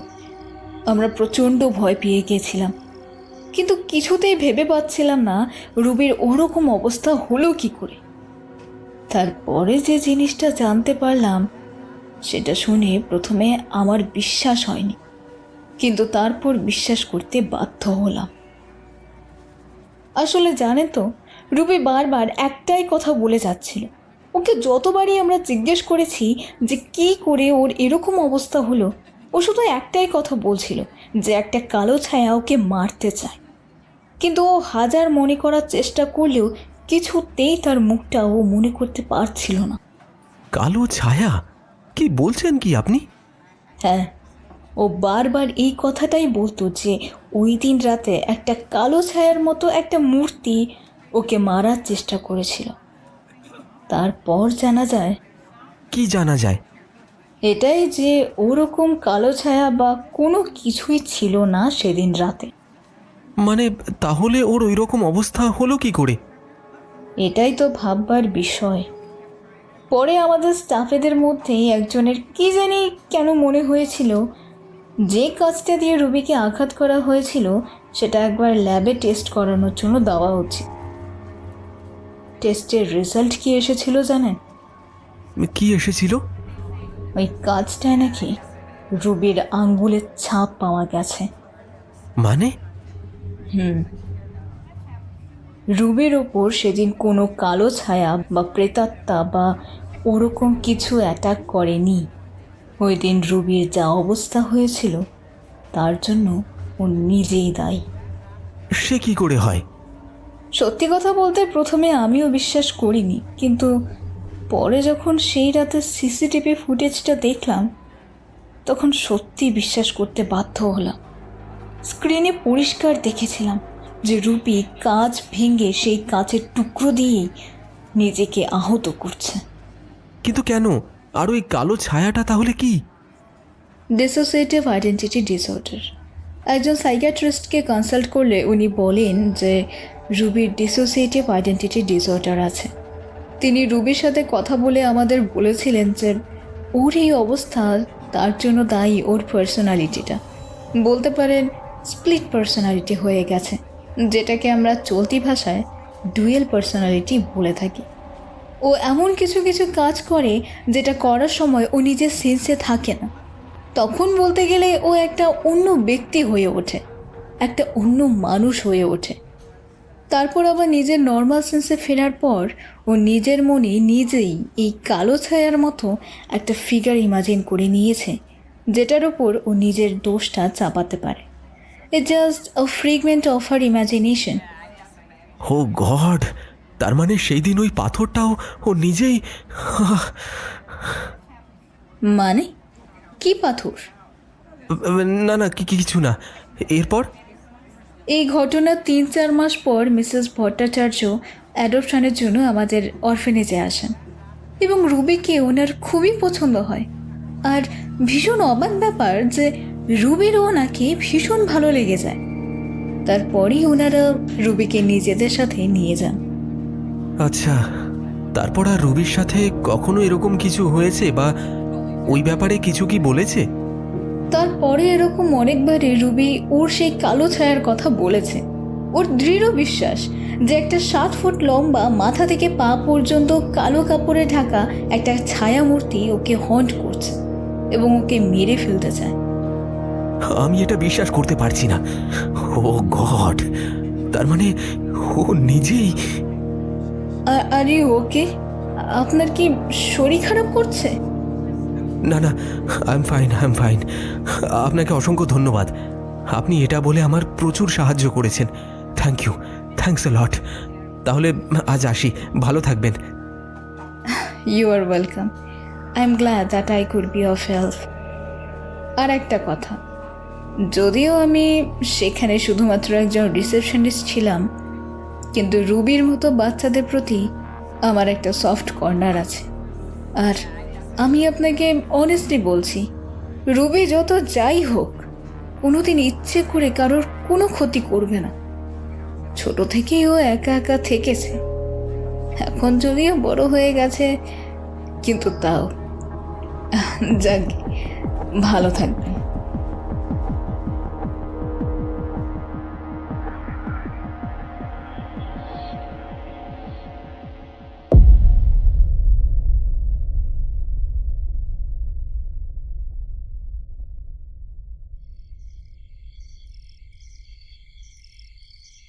অনির্বাণের গলা শুকিয়ে গিয়েছিল, তাই ও নিজে উঠে রান্নাঘরে গিয়ে জল খেতে গেল।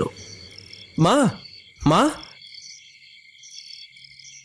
ও, মা তো বরণ করতে গেছে। তাহলে কি রুবি? কিন্তু কেন? ও কি এতদিন আমাদের সাথে নাটক করলো? না, ওর তো এটা একটা অসুখ। ও ইচ্ছে করে কেন এমনটা করবে?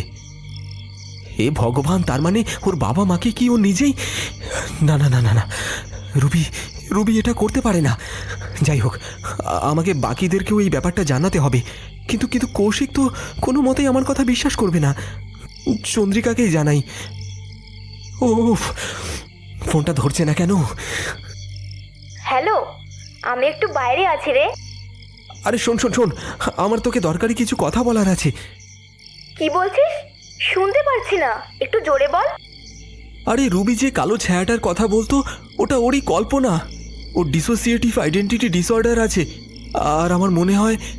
কি বলছিস? রুবির কি হয়েছে? আরে তুই শুনতে পারছিস না? হ্যালো।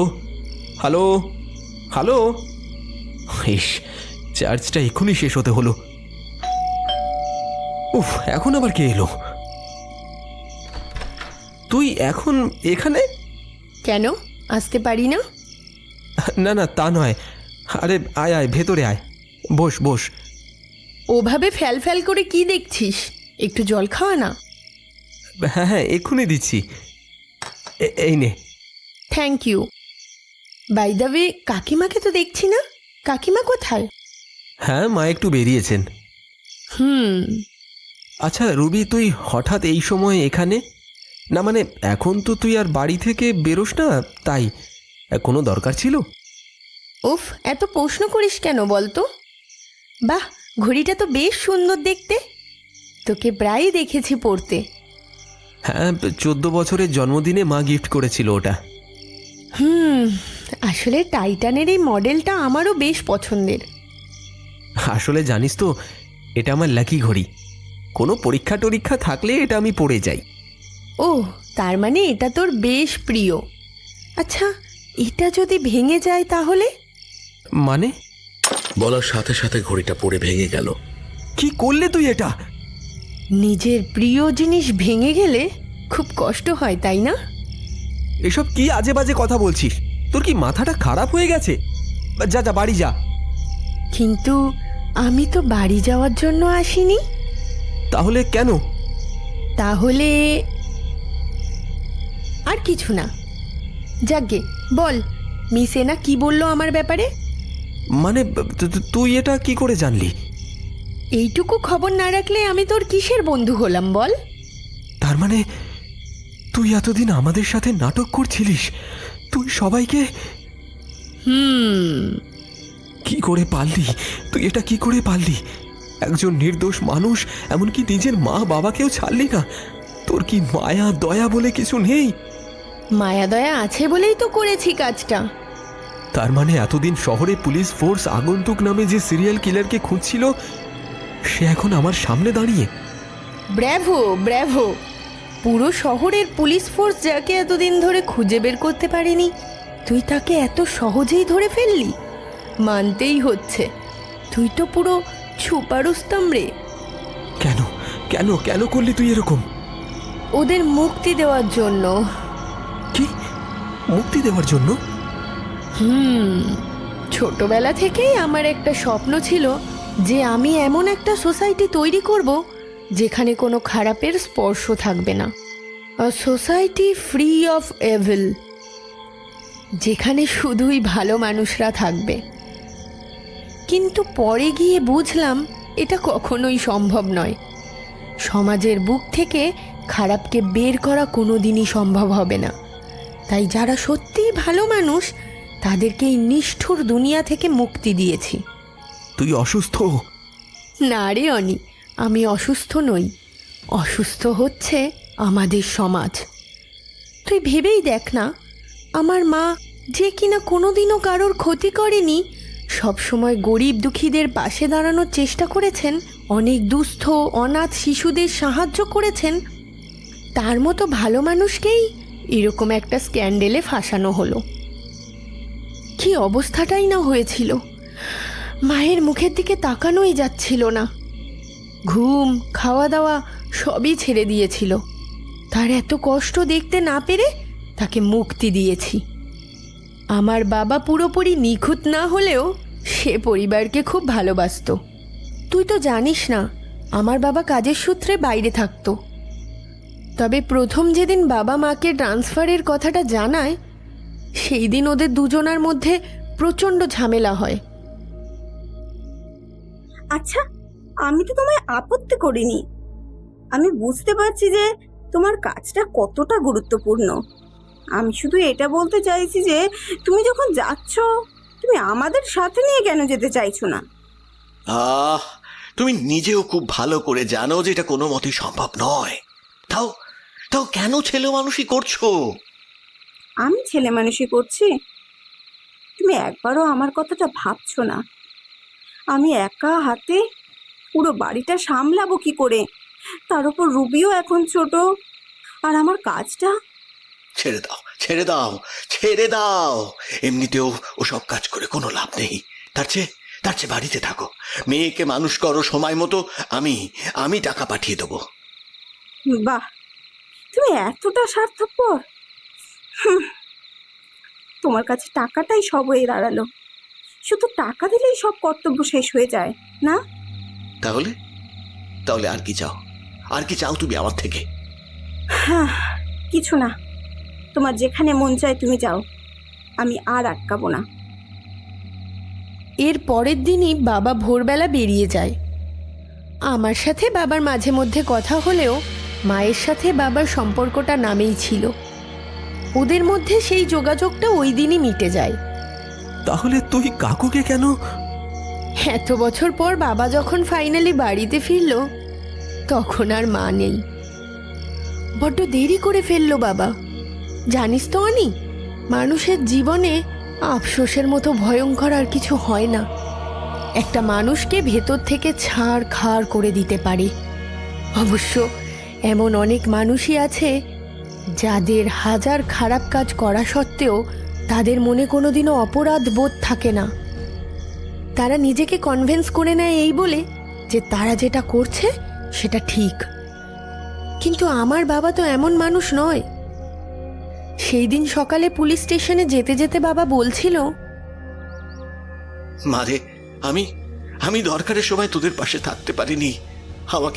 আমাকে ক্ষমা করিস। তোর মায়ের কাছে তো আর ক্ষমা চাইতে পারলাম না। আমার দম বন্ধ হয়ে আসছে। কি করব, কি করা উচিত কিচ্ছু বুঝতে পারছি না। এই বোঝাটা নিয়ে আমি কি করে বেঁচে থাকবো তুই বলতে পারিস? সেদিন যদি আমি ওভাবে বেরিয়ে না যেতাম, তাহলে হয়তো তোর মা আজও বেঁচে থাকতো। আজ এই অবস্থা, এই পরিণতির জন্য আমি দায়ী। আমাকে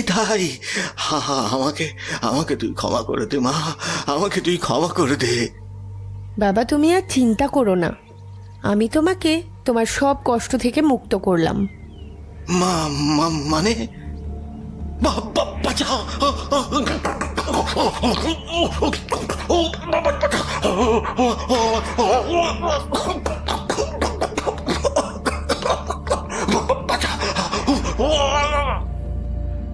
বাবার শান্ত স্নিগ্ধ মুখটা জলে ভাসতে দেখে মনে হয়েছিল বাবার সব জ্বালা যন্ত্রণা থেকে আমি বাবাকে মুক্তি দিতে পেরেছি।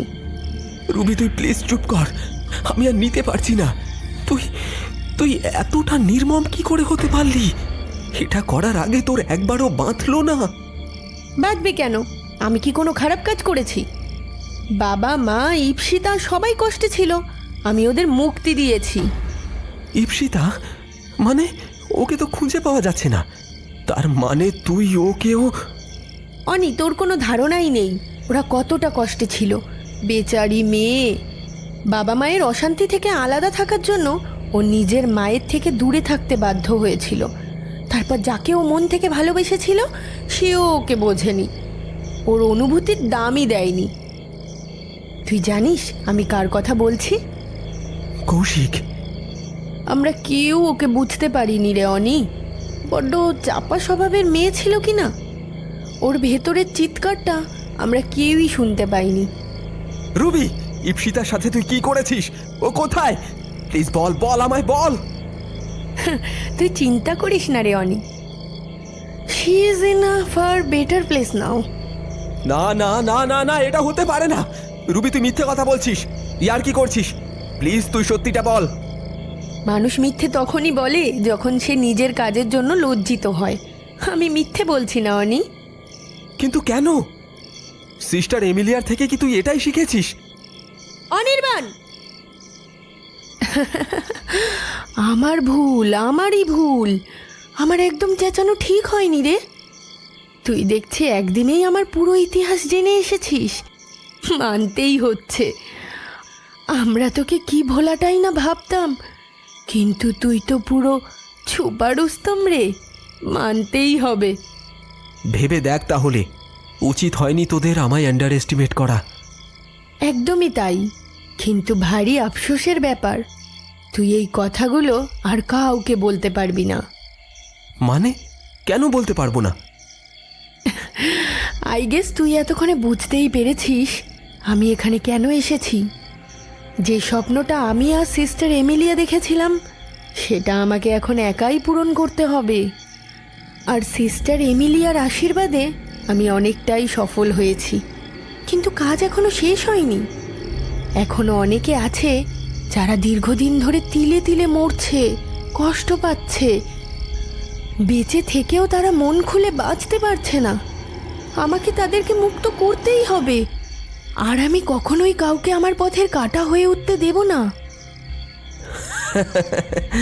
তার মানে আমি শেষমেশ তোর পথের কাঁটা হয়ে উঠলাম। বেশ বেশ বেশ বেশ বেশ, ভালো লাগলো শুনে। তুই এভাবে হাসছিস কেন?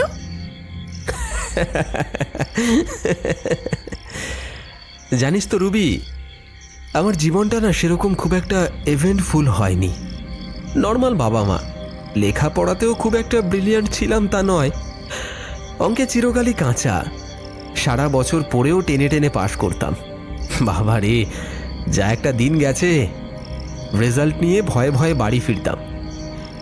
বন্ধু বলতে তোরা সবাই ছিলিস, প্রেম ট্রেমও করিনি, তাই তাই আমার সব ভালোবাসা জুড়ে শুধু বাবা মা আর তোরা। যদিও তোরাও আমাকে নিয়ে হাসি ঠাট্টা করতিস, আর কি করতিস, আমি কোনোদিনই কিছু মনে করিনি জানিস তো, কারণ আমার বিশ্বাস ছিল যে মন থেকে তোরা আমায় সত্যি ভালোবাসিস। তবে যাই বলিস, তোর ইতিহাস জানতে গিয়ে এই শেষ কদিন আমার জীবনের বেশ ইভেন্টফুল কেটেছে।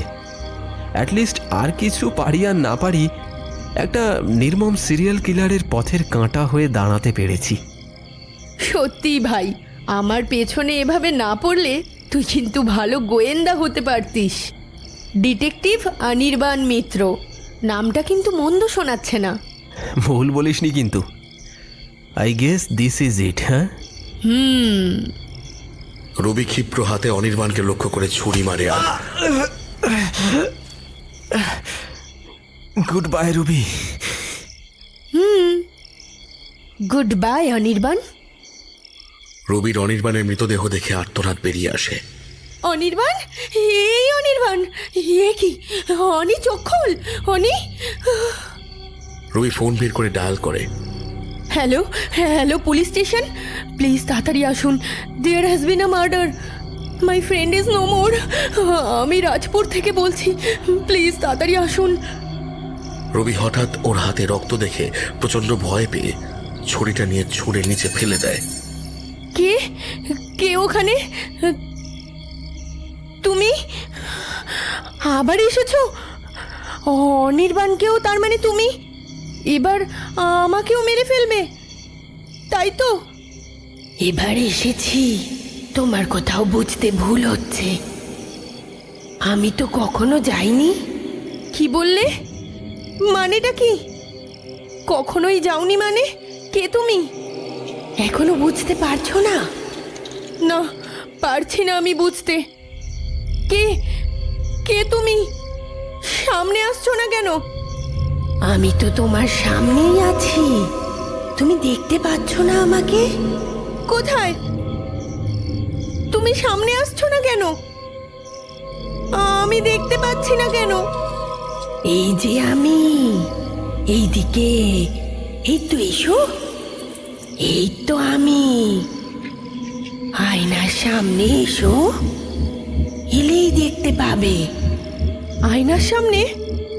অনেক সময় যে প্রশ্নের উত্তরটা আমরা বাইরে খুঁজে বেড়াই, সেটা আমাদের নিজের মধ্যেই থাকে, কিন্তু আমরা দেখতে পাই না। এ কি? এটা তো আমি। আর আমার হাতে ছুরি, এত রক্ত, এটার মানে কি? তুমি কি এখনো বুঝতে পারছো না? না না না না, এটা হতে পারে না। হ্যাঁ হ্যাঁ Ruby, we are the same. আমি এটা করতে পারি না। তুমি না মানলেও এটাই সত্যি। না, এটা হতে পারে না। আমি এরম ভাবে মারতে পারি না অনির্বাণকে। হ্যাঁ, তুমি এটা করেছো। তবে আর কোনো চিন্তা নেই রুবি, আবার তুমিও মুক্ত হয়ে যাবে। আফটার অল, সব থেকে বেশি তুমি তো সাফার করেছো। এসব বন্ধ করো প্লিজ, চুপ করো, চুপ করো। ছুরিটা দিয়ে ও সজোরে আয়নাতে মারল। ঝনঝন করে কাঁচ ভেঙে গেল। উত্তেজিত হয়ে গিয়ে যেন ওর দম বন্ধ হয়ে আসছে, নিজেরই যেন হুঁশ নেই। হঠাৎ ব্যথায় আঁতকে উঠল, কারণ রবি বুঝতে পেরেছে আয়নার দিকে ছুরি চালিয়েছে বটে, কিন্তু ছুরিটা ওরই পেটের মধ্যে মেরেছে ও। এ কি? এটা কি করে হলো?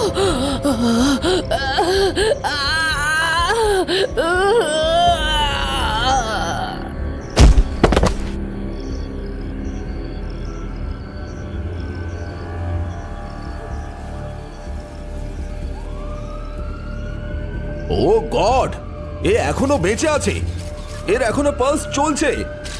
এক্ষুনি হাসপাতালে নিয়ে গেলে হয়তো বাঁচানো যাবে। কুইক কুইক, তুলুন তুলুন, দেখি, সাইড সাইড, মুভ মুভ, সরুন সরুন। সবে ডাল ভাত মেখেছি এমন সময় ফোন এলো আমার কাছে। অফিসার চ্যাটার্জি জানালেন রবি মারাত্মকভাবে আহত। কি করে তা জানা যায়নি।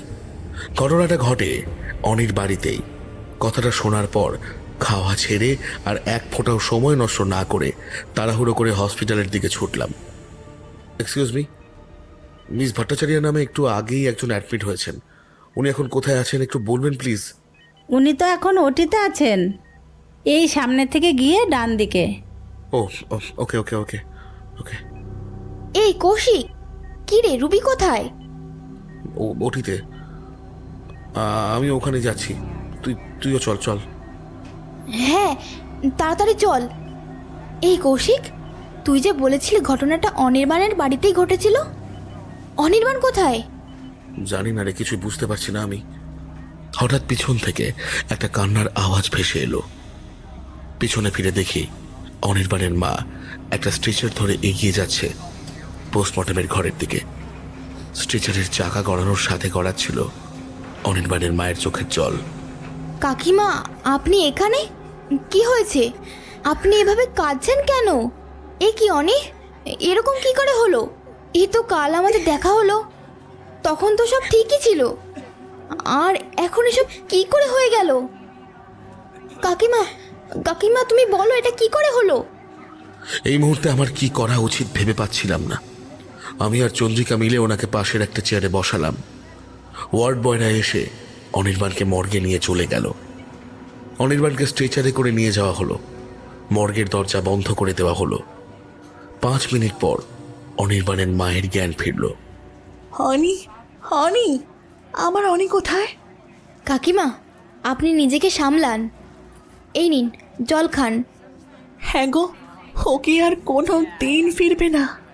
ও কি চিরকালের জন্য চলে গেছে? কাকিমা, সব আমার জন্য হয়েছে মা, সব আমার জন্য। এটাই আমার দোষ। কেন যে আমি ওকে একা একা রেখে গেলাম। ও, আপনারা এসে গেছেন। মিসেস মিত্র, আপনার ছেলের জন্য আমরা সত্যি খুবই দুঃখিত। যদি আমরা একটু তাড়াতাড়ি পৌঁছতে পারতাম। আপনাদের অক্ষমতার কথা আমি জানতে চাই না। I want to see that my Son will get justice. We will try our best. Excuse me, পেশেন্টের জ্ঞান ফিরেছে, আপনারা এবার দেখা করতে যেতে পারেন, তবে ওনাকে কিন্তু কেউ উত্তেজিত করবেন না। আচ্ছা, আমি আগে গিয়ে ওনার বয়ানটা নিয়ে আসি, তারপর তোমরা যেও। ঠিক আছে স্যার, কিন্তু একটু তাড়াতাড়ি করবেন। বুঝতেই তো পারছেন আমাদের মনের অবস্থাটা। এই বলে অফিসার রবির ঘরের দিকে এগিয়ে গেলেন। মিনিট 10 পর পুলিশ অফিসার ওটি থেকে বেরিয়ে এলেন। এবার তোমরা যেতে পারো। আমার আপাতত যা জানার ছিল তা জেনে নিয়েছি। তবে ও পুরোপুরি সুস্থ হওয়ার পর আমরা আরেকবার দেখা করব। তবে একটা ভালো খবর আছে, মানে ভালো কি না জানি না, তবে খবর আছে। কি খবর স্যার? রুবি এবারে কিলারের মুখটা দেখতে পেয়েছে। তাহলে আপনি যে বললেন। হ্যাঁ, আমি বুঝতে পারছি আপনি কি জিজ্ঞাসা করতে চাইছেন। তবে রুবি যে কথাটা বলল সেটা ভারী অদ্ভুত। ও বলল যে খুনিকে অনেকটা নাকি ওর মতনই দেখতে, খুবই সাধারণ। যাগে, তোমরা এবার যেতে পারো। এই বলে অফিসার চলে গেলেন। রবির ঘরে আমি আর চন্দ্রিকা ঢুকলাম।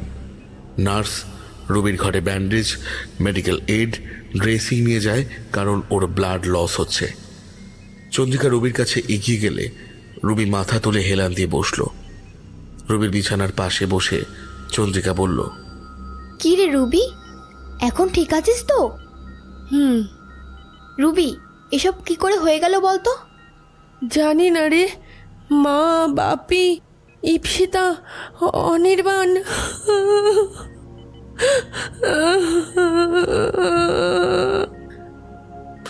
অনির্বাণের নামটা মুখে আনতেই রবির গাল বেয়ে জল গড়িয়ে পড়ল। কাঁদতে কাঁদতে রবি বলল, আমার জন্যই এসব হয়েছে। আমাকে বাঁচাতে গিয়ে আজও।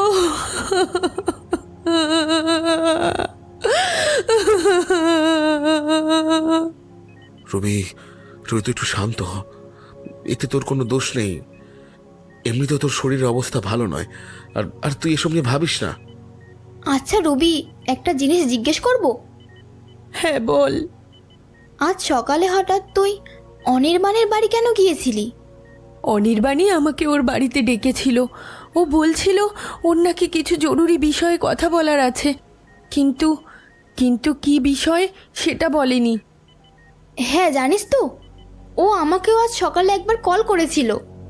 প্রচণ্ড এক্সাইটেড শোনাচ্ছিল ওকে, কিছু একটা বলতে চাইছিল।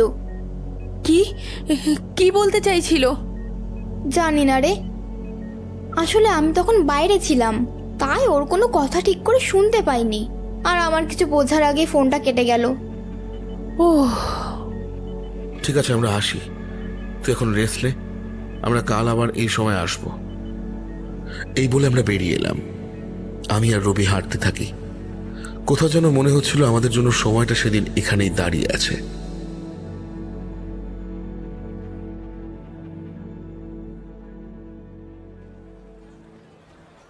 লোকজন এখনো এসব নিয়ে কথা বলছে। এসব নিয়ে ভাবছিলাম, হঠাৎ হঠাৎ রবির সামনে আসায় আমাদের অতীতের ঘোরটা ভাঙল। কি রে, তোরা কখন এলি? এই তো 30-40 মিনিট হবে, তোরই অপেক্ষা করছিলাম। আমাদের তিনজনের মুখেই কোনো কথা নেই, শুধুমাত্র দেওয়ালে টাঙানো অনির্বাণের ছবিটার দিকে তাকিয়ে চুপ করে বসে রইলাম। সন্ধে নামার সাথে সাথে আমরাও অনির্বাণের মাকে বিদায় জানিয়ে বেরিয়ে পড়লাম। বেরোবার সময় অনির্বাণের ছবিটার দিকে তাকিয়ে নিয়ে রবি বলল, অনি, চললাম রে, তুই যেখানেই থাকিস ভালো থাকিস। বাড়ি ফেরার পথে চোখে পড়ল আমাদের সেই প্রিয় ক্যাফেটা। সেই দিকে তাকিয়ে রইলাম কিছুক্ষণ। ক্যাফের সামনে যখন এলাম তখন মুহূর্তের মধ্যেই অতীতের সব ছবিগুলো চোখের সামনে ভেসে উঠল। মনটা কেমন যেন ভারী হয়ে গেল। অনির চলে যাওয়ার পর অনেক বাড়ি এই রাস্তা দিয়ে যাতায়াত করেছি, কিন্তু কখনো ভেতরে ঢোকার সাহস হয়নি। একে অপরকে বিদায় জানিয়ে আমরাও যে যার বাড়ি ফিরে গিয়েছিলাম।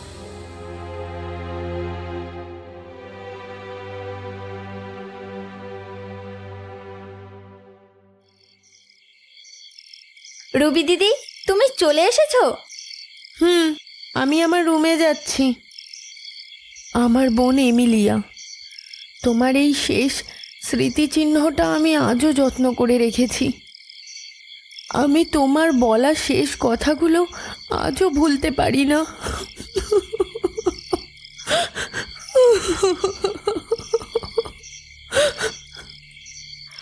আহা রুবি, এভাবে কেঁদো না। দেখো, এই তো আমি আছি তোমার সঙ্গে। ম্যাম, ওরা বলছিল আপনার অবস্থা খুবই ক্রিটিক্যাল, আপনার যে কোনো সময়। I know it's hard for you to believe, কিন্তু এটাই সত্যি dear. My life is almost over. হতে পারে এটাই তোমার সঙ্গে আমার শেষ দেখা, তাই নিজের শেষ মুহূর্তে আমি তোমার হাসি মুখটাই দেখতে চাই। আসলে আমি আজ অব্দি ভাবতাম যে আমি সব কিছুর জন্য প্রস্তুত, মৃত্যুর জন্যেও। কিন্তু সত্যি বলতে এখন that I am on my death bed, ভীষণ ভয় করছে আমার রুবি। না ম্যাম, আপনি এটা বলবেন না। এই তো আমি আপনার সাথেই আছি। আর আর এটা হতেই পারে না। আপনি আমাকে ছেড়ে যেতেই পারেন না। সেটাই তো, আমি তো সব সময় তোমার পাশেই থাকবো। কিন্তু হ্যাঁ, তুমি আমায় দেখতে পাবে না। আমি থাকবো, সব সময় তোমাকে দেখতে পাবো।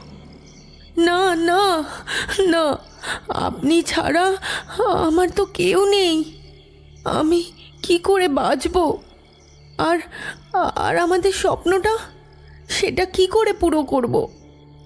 আমরা আমাদের ওই সোসাইটিটা কি করে বানাবো যেখানে শুধু ভালো মানুষেরা থাকবে?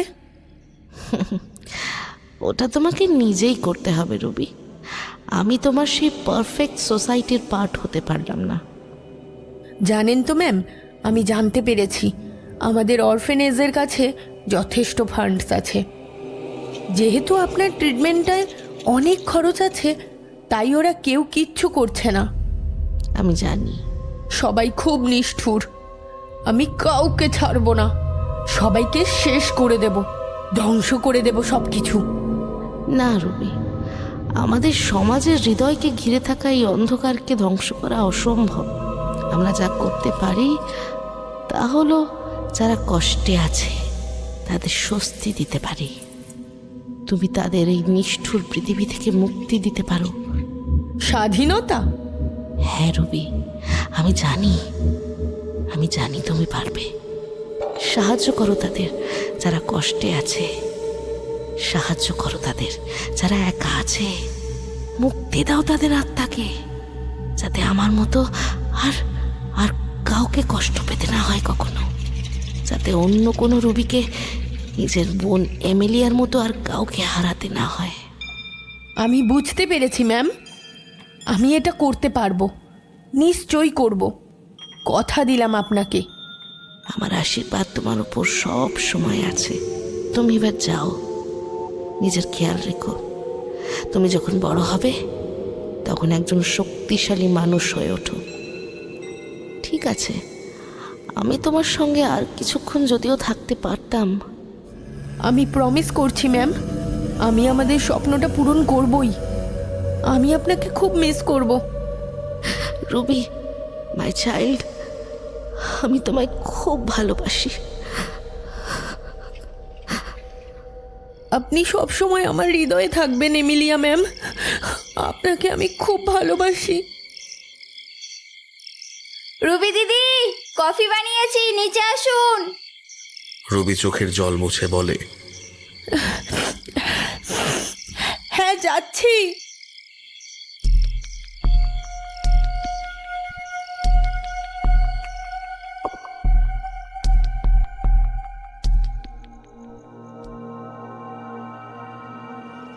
এতক্ষণ শুনছিলেন সোহিনী সরকারের লেখা গল্প বিসর্জন। গল্পটি কেমন লাগলো অবশ্যই আমাদের কমেন্ট বক্সে জানান। আপনার লেখা বা পছন্দের কোনো গল্প শুনতে আমাদের মেল করতে পারেন frequencylive5@gmail.com এই ঠিকানায়, এবং ফলো করতে পারেন আমাদের ফেসবুক পেজ হন্টেড 100। হন্টেড 100-এর আরও নতুন নতুন গল্প শুনতে সাবস্ক্রাইব করুন আমাদের ইউটিউব চ্যানেল। শুনতে থাকুন হন্টেড।